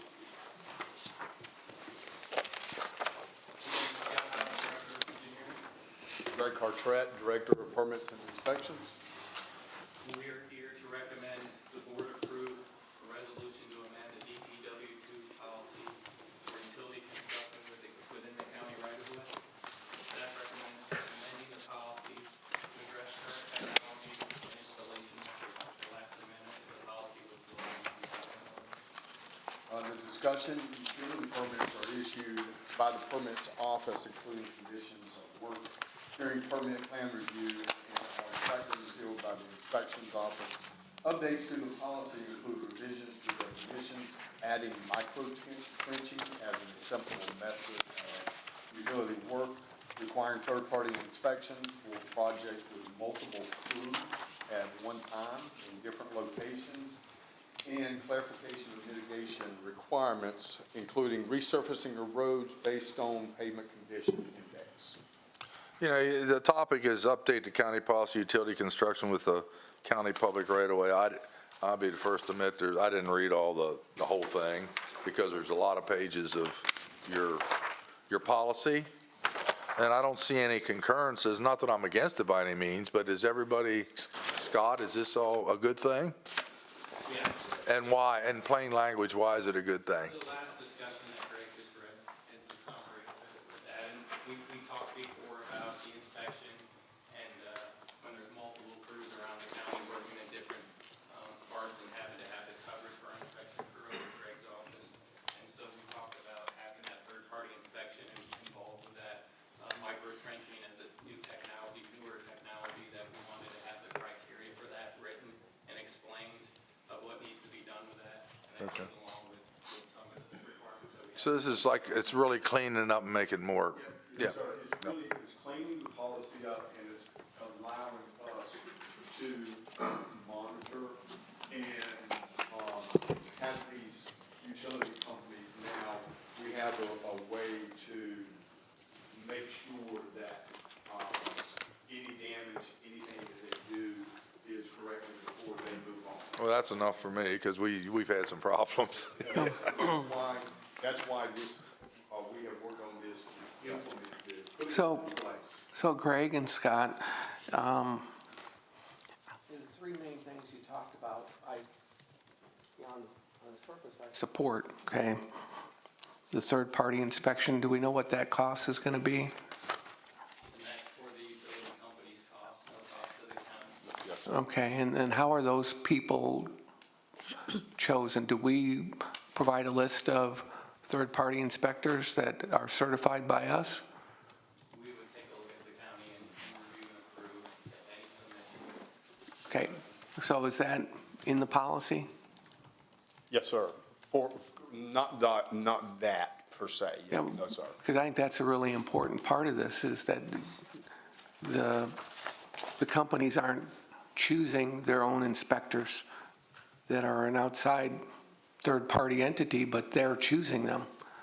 I'd rather have, the county has a list of 3 or 4, maybe, approved third-party evaluators. And what would help me with something that is as long and as detailed as this is if when you're giving us, and County Administrator, appreciate this, that we would see the changes to the policy highlighted in red, and what is still the normal policy just remains, the normal black print. But Derek, wouldn't he, maybe I got this wrong, but if it is, every company's going to have their own inspector, I get it. That's like putting a chicken in the hen house. But isn't it our job then to check on the work that there's inspectors have approved? No, I'm thinking that the work that's being done, okay, should be someone that is not responding to their employer, which they can be paying them, but they should be someone that's certified by us, and that. You're saying qualified to be an inspector? Qualified to be an inspector. But some distance between the Right. inspector and the contract. Because otherwise, they're going to look the other way. That's why that's why my construction company that I hired to do some work doesn't hire their own inspector to validate the electrical work that's done at the house. We get Rich or someone from permits to come out. And part of the policy we talk about is there to provide information regarding that, different daily reports and photos to verify the work. And that's, again, as the third party's hired, then they provide that information that our inspectors are verifying as they go throughout. But qualified third party. I just want to make sure that we're. Scott and Greg, can you check and see if your microphones are on? It boils back down to that the same problem we had 6 months ago. Do we need to hire more inspectors to make sure it's being done properly? And they're going to do that. And, I think if I have county employees and they have methods in this cleanup to stop work or whatever their leverage is to make sure that this has been done properly, if they have more teeth in this thing, which sounds like you do, if you have more teeth in this to police it so we don't get all the calls about whatever it might be, I guess that's what I'm thinking. If we have the force of people to check on this work, it sort of makes me happy. Every company's going to have their own people looking at stuff that's John Doe's going to be, hey, Mo, dig his trench a little deeper. But, we'd have to hire a lot of supervisors. I'm not saying we want to hire them. I'm just saying there's got to be a way to make sure that we validate that they're doing it right. And I guess you probably have a process in there. I just didn't see it in the text. In the policy, it says, for utility projects with multiple crews working in different locations at the same time, the permittee shall be required to hire a third-party inspector to monitor the work and provide daily inspection reports with photos to verify work meets the requirements of the permit. And that's submitted to. That'll be coming to Okay, it's not, I didn't see that in the language. Well, it's. Implied. It comes, right, through the inspection reports, which will come to. Okay. My department through my inspection. I support this. It's much better than where we've been. We'll just. Yeah, I just wanted to put some more teeth into it so that we had more leverage to make sure this work's done properly. And we do have, this allows us to hold the companies liable for damages that is From the bond incurred. money they put up, right? Correct? Not just through the bond money, but also through, Scotty, you want to talk about the driveways? Yes. There's also some conditions in about, again, as they work through this policy, just coverage of, it's about bonding, as you've mentioned. It's about warranty periods that are involved with this. And then we have some criteria about restoring the pavement. One part being the driveways being repaired where there's some damage over some of the work that's been done recently. And the utilities companies have fixed that, but we added criteria about how that would be accounted for, either in driveways or in the road pavements of the county right-of-way. So when, I take it that a lot of these changes were prompted by what happened a couple months ago, and Greg, I'm sure you've been briefed on that, but utility companies putting fiber, going through neighborhoods and maybe not patching grass in a timely manner, not fixing driveways as good as it should have been fixed. We had talked about, I think staff had presented an idea of us hiring an additional inspector, and it was like, wait a minute, shouldn't they do the job right the first time? Right. So that's the stance we're taking. And then what does happen if that grass isn't put back into place or that driveway isn't repaired? Are we going to allow that utility company to keep going through that development or keep going through that neighborhood and tearing up more? So we'll actually stop the work. We will stop the work like we have on one specific company. We have a stop work order in place, and until they go back and clean their punch list up, which was 100 and some properties, they will not be allowed to move forward, and we're sitting on permits until they correct what they have already, the damage they've already done. Okay. Do you have any comments or thoughts about what Commissioner Harvey said in terms of hiring a third-party inspector and making sure the inspector isn't wearing a polo shirt with the same logo as their employer, as the developer? That would be from a building code standpoint, just to kind of give you an idea, there's certain sections that require special inspectors, when you're building a building. And you have to go out and hire these inspectors. We would be kind of along the same guidelines that they really report to us. They don't report to the utility company. They really report to us, but they're being hired by the utility company. Do we need to set like a list of approved? We could, yes, sir. I mean, we could go through and have that, so when they come in, they can choose who they want, but we've already vetted them. We could do that, yes, sir. Do we need to have that spelled out in the actual document, that they would need to choose from a list of supplied acceptable inspectors? Yes, we can make the revision to the document. We'll work with the attorney's office on that to make that revision, to be clear on third-party inspection and the qualifications involved. I don't want to diminish the need for this, but do you feel like the current push to upgrade to the internet and all the activity that's going on, that in due time, this will kind of recede or maybe not have outside utility contractors coming in so much? I think I think this, sir, this is, we're putting this in place because we've got so much interest in companies coming, and what we're trying to prevent is one person comes in and micro trenches in this road, and the next month they've got another person doing it and another person. And so we've set guidelines for roads. There's a moratorium on roads that if it's been paved, you can't touch it, that road, for five years, or 3 years if it's been overlaid. So it's given us the parameters to prevent this massive flock of people coming in and trying to tear up the roads and the right-of-ways. And I think we need to keep in mind that the majority of these are probably working on grants similar to the Verizon grant that I mentioned earlier, which means they have until the end of 2026 to spend down this grant money that they've probably been given to help them with this infrastructure. So I think in the foreseeable future, at least for the next 3 years, we are going to see this type of work going on in the county. And just to add, this really, and there's language in here, we don't, and you probably can attest to this, we don't really get complaints in the rural areas.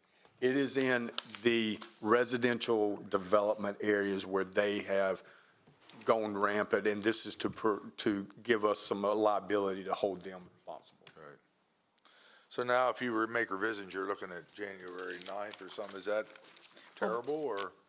So we'll bring it back on January the 9th, and if we could get a red line version for January the 9th so that they can clearly see what was changed. Okay, definitely. Consensus? Good idea. Yeah, that's fine. Yeah. Everybody good? Okay. Thank you. Very Thank good. you. Thank you, Thank you gentlemen. both. Next item is contract award PUR 1623, Smithsburg wastewater treatment plant upgrades. Rick Curry, Mark Bradshaw, good morning, gentlemen. Good morning. Morning, Mark Bradshaw. Rick Curry, Director of Purchasing. Subject before you is contract award PUR 1623 Smithsburg wastewater treatment plant upgrades. Move toward the contract for the Smithsburg wastewater treatment plant upgrades to the responsive bidder, HRI Bridge Company, also known as HRI Incorporated of State College, Pennsylvania, who submitted the lowest total sum of $10,444,290. Also to approve a budget transfer in the amount of $690,000, $400,000 from BLD 073 and $290,000 from TRP 025, transfer into TRP 021. Also, the award is contingent upon MDE's approval of the construction bid package. Work being performed is a new influent equalization tank, modification to the influent pump station, upgrade to existing SBRs, new pre-ox tank, upgrade to UV disinfection system, new chemical feed building storage tank. This is a 18-month project. There are liquidated damages in the amount of $500 if not completed in time. The bid was advertised in local newspaper on the various websites as listed in the ARF. See the number of individuals who attended the pre-conference and downloaded the document. Funds in the amount of $9,812,043.55 is available in the division's capital improvement project account. Also, you have the bid results of the bidders that submitted and the budget transfer. Questions? Any questions or comments?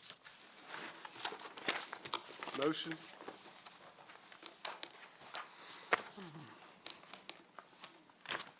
So this was part of our regular plan? Did we budget for this all along? Yes, this has been in the works for several years. Okay, and it's part of our CIP. regular CIP planning? Yes. Okay, good. I motion to support it. Motion, do I have a second? Motion and second. Any further discussion or questions? Hearing none, all in favor by saying aye. Aye. Opposed, same sign. 5-0. Thank you, Thank you. gentlemen. Next item is adoption of the revisions of the county's procurement policies. Again, Rick Curry, Director of Purchasing. Subject before you is adoption of revision of the county procurement policy. As you remember, on July 27th of 2023, this board increased the procurement thresholds. As you can see in the ARF, the previous procurement thresholds are listed and the current thresholds are listed. I took the liberty of not giving you the 99-page manual. I took the liberty of showing you the changes that will be made to the procurement policy. If you want to start on page 1 of that, which would be under section 101.1, the purpose of procurement policy revision. It did read in the past policy was that the increasing of small limits from 2,500, from 0 to 5,000, at which limit the processing of quotations of purchase orders were required. Under the centralized policy, where it states that the procurement of all goods and services for purchase exceeding 2,500, that would be changed to $7,500 as reflected in the new current thresholds. Under the decentralized section, It reads, these policies are for the benefit of county personnel responsible for the procurement of goods and services for their agency in an amount not to exceed $2,500. That will be changed to the $7,500 new threshold. And also, where it reads, the County Director of Engineering and Construction Management, that department now is recognized as the County Engineering Division. That will be changed to reflect that also. Under Section 2.2, Authority, it reads, the board established the purchasing department in 1976. The purchasing department is located 100 West, located in the Washington County Administration Building.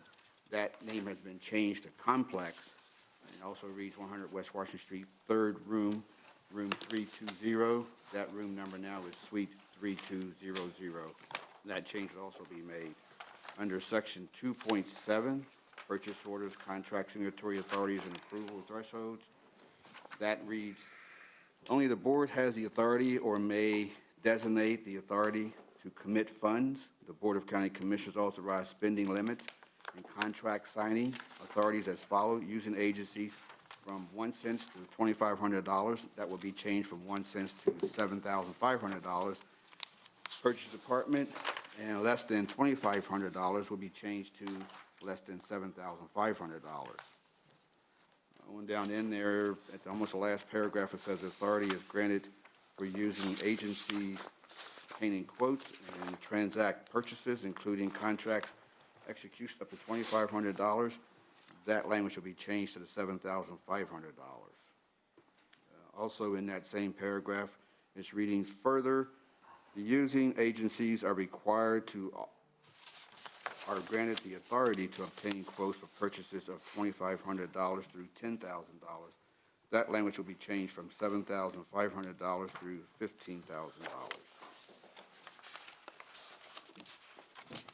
And on the last of that page, starting with,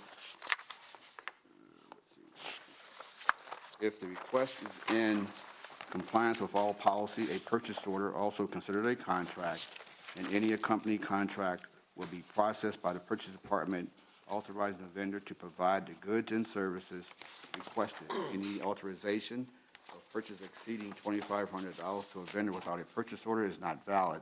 That language will be changed to $7,500. Under Section 3.1, procurement methods not requiring formal specifications. The first bullet reads, procurements of $2,500 or less. That language will be changed to $7,500. Everything else in that paragraph will remain as written. Under Section 3.2, small purchase for less than from a bid limit set forth in the Code of Public Laws of Washington County, Section 1-106. Under the single quote, a single quote may be obtained to purchase goods or service in the amount of $2,500 or less. That language will be changed to $7,500 to reflect the current thresholds. Under the informal quotes should be used to purchase goods and service greater than $2,500 and not exceeding $10,000. That language will be changed to read $7,500 and not exceeding $15,000. Request for quotations. A request for quotation should be used to purchase goods in excess of $10,000. That language will be changed to $15,000 to reflect the current thresholds. Under Section 3.5, talks about the emergency purchases. Under the second bullet, if the expense exceeds $2,500 and emergency occurs during normal business hours from 7:30 to 4:30, Monday through Friday, the purchasing department shall be contacted in person or by phone for guidance on the appropriate action needed to handle the purchasing emergency. Where it reads that's $2,500, that language should be changed to $7,500. Under Section 3.8, use of state or governmental entity awards. Under Section 3.5, written justification. A written justification by using agency's head or designee shall be included for all procurement that exceed the competition threshold of $2,500. That language will be changed to read $7,500. It's just to bring the policy in line with what was approved by the board back in July of this year. I mean, I could have given them the 99-page document, but I didn't feel you wanted to read 99 pages of procurement. Discussion or questions? You need a motion for this, correct? Yes. Motion? Motion to approve. I second. Okay, motion is second on the floor to approve as submitted. All in favor by saying aye. Aye. Opposed, same sign. One other thing I wanted to share with the board, and probably, hopefully within 60 days from now, we will be taking on a e-procurement platform. We'll be accepting bids electronically. The bids will be accepted electronically. They will be evaluated electronically, everything of that nature. We'll be able to capture information as far as MBEs, undervantage businesses. Right now, a lot of the processes we do manually, like tracking our certificates of insurance, contract listings. This system will allow us to have all that into a computerized system, hopefully to cut down on human error. We could experience that right. Not only will purchasing be doing that, but engineering also will be accepting electronic bids and submittals. I wanted to share that with you. Thank you, Oh, Ray. one other thing. Even though we will be taking electronic bids, we will also accept paper bids for a about 6-month period so that those mom and pops won't be felt they're left out in the cold. Thank you, Rick. Okay, thank you, Rick. Next item is budget amendment. Mark Bradshaw. Good morning, Mark. In your packet, there is a revised budget amendment. It's not changing the content, it's just adding a couple of additional lines to show the transfers between funds.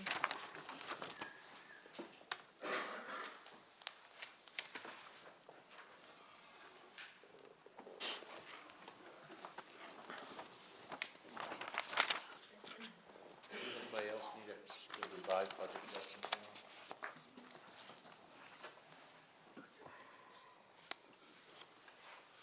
Morning, Mark Bradshaw, Director of Environmental Management. I'm requesting approval of the attached budget adjustment form in the amount of $31,080. One of our vehicles was involved in an accident back in July of this past year, and the insurance company determined that that vehicle was totaled. And in return, they issued a check to the county in the amount of the value of the truck, which was $31,080. I am requesting that those funds be transferred back into the water quality CIP account for vehicles. And the change to the adjustment form, vehicles are considered to be fixed assets, and per accounting practices, they have to go through a operating budget account. And then ultimately, from there, it can be transferred into the CIP accounts. That's what the change was on the budget adjustment forms. Any question? Ready to vote? Need a motion? Yeah, motion to approve. Second. Motion is second to approve as submitted. Budget adjustment, all in favor by saying aye. Aye. Opposed, same sign. 5-0. Thank you, Mark. Next item is insurance renewal for Washington County Volunteer Fire and Rescue Association beginning January 1st, 2024 through December 31st, 2024. Good morning, Tracy McCammon, Risk Coordinator. Good morning, Patrick Buck, Vice President of CBiz Insurance Services. And we're representing the insurance renewal for the Washington County Volunteer Fire and Rescue Association beginning January 1st, 2024 through December 31st, 2024. The recommended motion is to move to renew the commercial property, auto, and casualty package with VFIS Insurance Company at the estimated premium of $510,891. The workers' compensation insurance with Chesapeake Employers Insurance Company at the estimated premium of $363,279, and the cyber liability with BCS Insurance Company at the estimated premium of $16,790. The renewal quotes from the insurance carriers are reflected in the attached premium comparison. The original premium quotes that were received early on showed an increase of over 30%. However, CBiz worked with carriers to successfully negotiate the increase down to 19%. However, VFIS has increased our deductible on the auto policy to $2,000, and on the inland marine policy to $1,000. The total premium for all coverages is $873,225.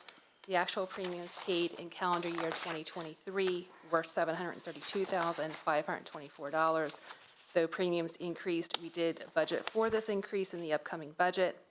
BFIS does require a down payment of $121,215 that's due January 1st.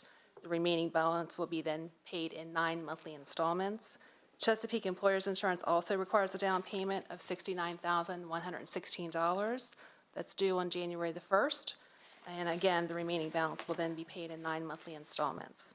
Concurrences is Michelle Gordon, County Administrator. And the alternative would be to do a complete market bid, but that would create a lapse in coverage. So, do you have any questions? So they have their own cyber liability insurance That's premiums? correct, They, yes. it can't tie in with ours in any ways? No. So they have their own? Yes. Okay. And this covers the vehicles, correct? Yes. Have they been double-checked to make sure we have adequate coverage for replacement? Yes. Okay. Yes. And we've checked that we're not insuring vehicles that no longer exist. Yes. That's being done, yes. Very good. A motion to approve. Second. Motion second to approve as submitted. All in favor by saying aye. Aye. Opposed, same sign. Thank you. Thank you. Thank you. Thank you all. Enjoy the holidays. Thank you. You too. Next item, contract award PUR 1666, Clear Spring Library hot water boiler replacement.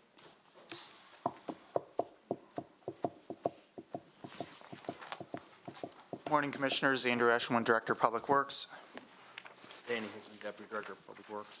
We're seeking a motion to award the contract for the Clear Spring Library hot water boiler replacement to the lowest responsive bidder, Mixed Plumbing and Heating and Air Conditioning of Thurmont, Maryland, who submitted the total lump sum bid in the amount of $105,600 and to execute a budget adjustment from the CIP reserve account to the library systemic projects account.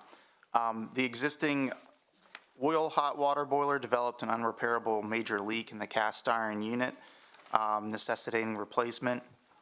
The Clear Spring Library has since been operating with the heat pump as its primary heat source. To do an in-kind replacement for a hot water oil boiler would have taken approximately 6 months to manufacture and deliver.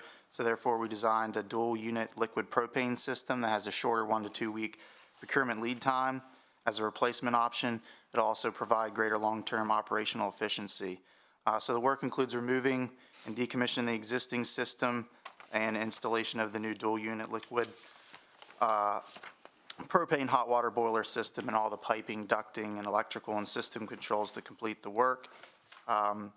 As far as the procurement goes, we did this under a request for pricing from 3 prospective bidders. 2 bids were received, one which was deemed responsive to the request for pricing, and we did this in communication with our purchasing department, just due to the time sensitivity of getting the primary heat source there replaced and functional for the winter.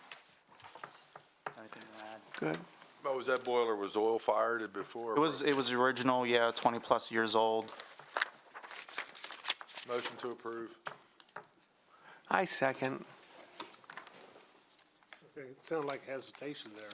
No, I think it's, I mean, good work, good package. I understand that we're responsible as the county for maintaining the operations of the infrastructure facilities for the library system. There's not a operational reserve account that the library keeps in reserve for these things, so we take care of this. It's our responsibility, and you put together a good package. I support it.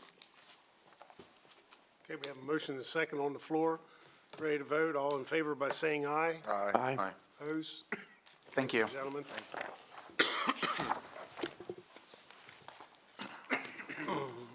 Okay. Next item is Fort Ritchie redevelopment, outstanding tap fees. Good morning, John. Morning, guys. Morning, John. Good morning. Zach, how are you?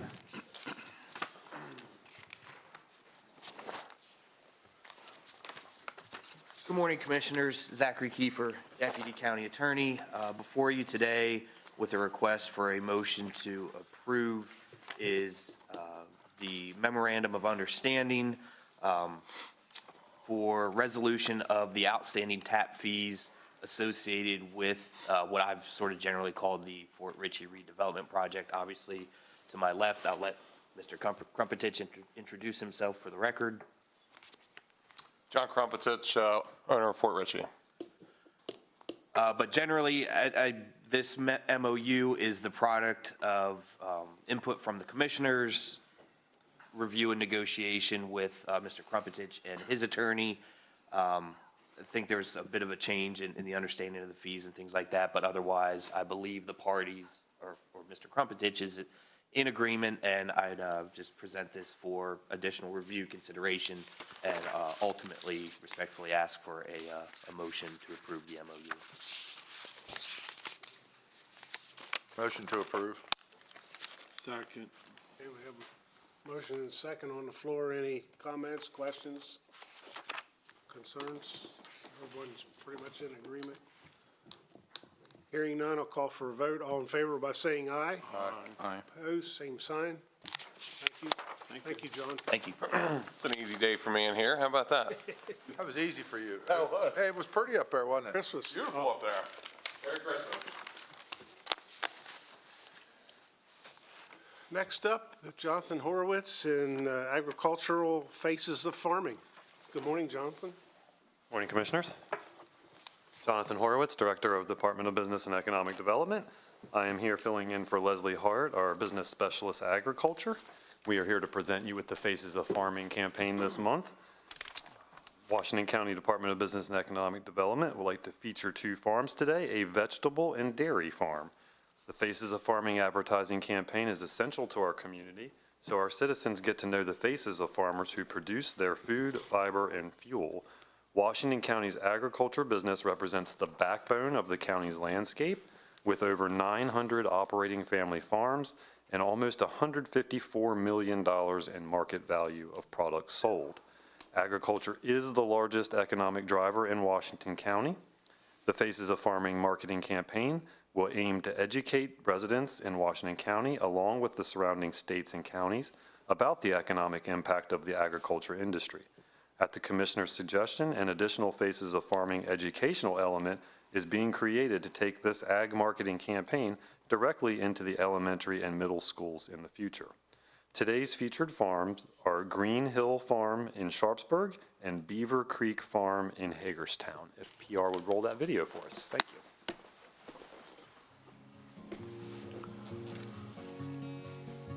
Hi, my name is Erin Mosier, and we're at Green Hill Farm in Sharpsburg, Maryland. The farm is a family farm. I grew up here. I've been here since 1985. We are now a wedding venue and flower farm.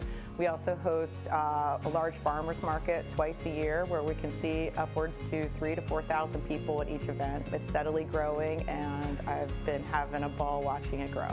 We have 25 acres. I always considered it to be a farmette. It's a little bit too small for conventional agricultural farming, which is very expensive. We have a lot of rocks. So I took into consideration all types of things when thinking about operating this business and how we could support ourselves and be sustainable. Everyone loves to come and visit. There's lots of cute places for pictures and great nooks to kind of hang out. So we've kind of grown into that, and it's just been wonderful for folks to come out to enjoy private events, weddings, reunions, small festivals, and farmers markets. Dahlia farming has been a new, fast-growing niche business. The tubers are lucrative and the blooms are gorgeous. So we use the blooms for our event, and we sell the tubers in the wintertime. So that dahlia field has been growing and doing well, and it seems like it's the most beneficial to the farm, you know, considering where we are right now. I have lots of favorite things about the farm, but my absolute favorite thing about the farm are my memories here and sharing it with my 2 boys. Imagining raising them somewhere else is impossible. This is home, and they've grown to love it here, and I'm just so appreciative to be able to be here and share it with them. I think one of the most important factors about agriculture is how it's able to be sustained and helps preserve the land in the countryside. Development is moving in and it's growing faster and faster, and our land is so gorgeous and our rolling countryside, and I love to see it in corn and hay and fields, and we hope that it can stay that way for a long time.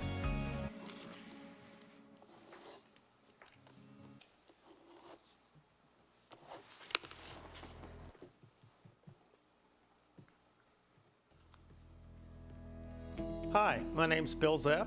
I'm at Beaver Creek Farm LLC, located at 20402 Cool Hollow Road in Hagerstown. We have 130 acres here. We crop farm, but primarily we raise sheep, hogs, and also milking shorthorn beef cattle. Our primary business is selling lamb, and we sell through the auction, we sell privately, we sell breeding stock, 4-H animals, FFA animals. The farm was originally belonged to my late wife's family. My wife and I moved here from Howard County in 1984. We moved from where I was born in Sykesville, Maryland, on my dad's family farm when I was a year old. So I'm 40 almost, and I have known nothing else. So I've been born and raised here with animals my whole life. It's not as easy as a lot of people think it is. I often will say that farming got me ready to have children because, people don't realize when baby animals are born, we're down there checking them every half hour to see if they need help, or if I have 10 baby pigs down there right now whose mother got sick, and so I'm bottle feeding them. So every 2 hours I'm down there feeding them bottles, and I don't think people realize the work that's involved in, getting that food to your table. We all have to eat, and so many people don't know where food comes from, and it would be wonderful for everyone to know that, that's where our food comes from. Just the lifestyle involved with caring for the animals and working with the animals. Always an amazing picture. Appreciate it, guys. Have a good day. Thank you. Motion to go into closed session. Motion. As stated. Let's take a 10-minute recess. Yep.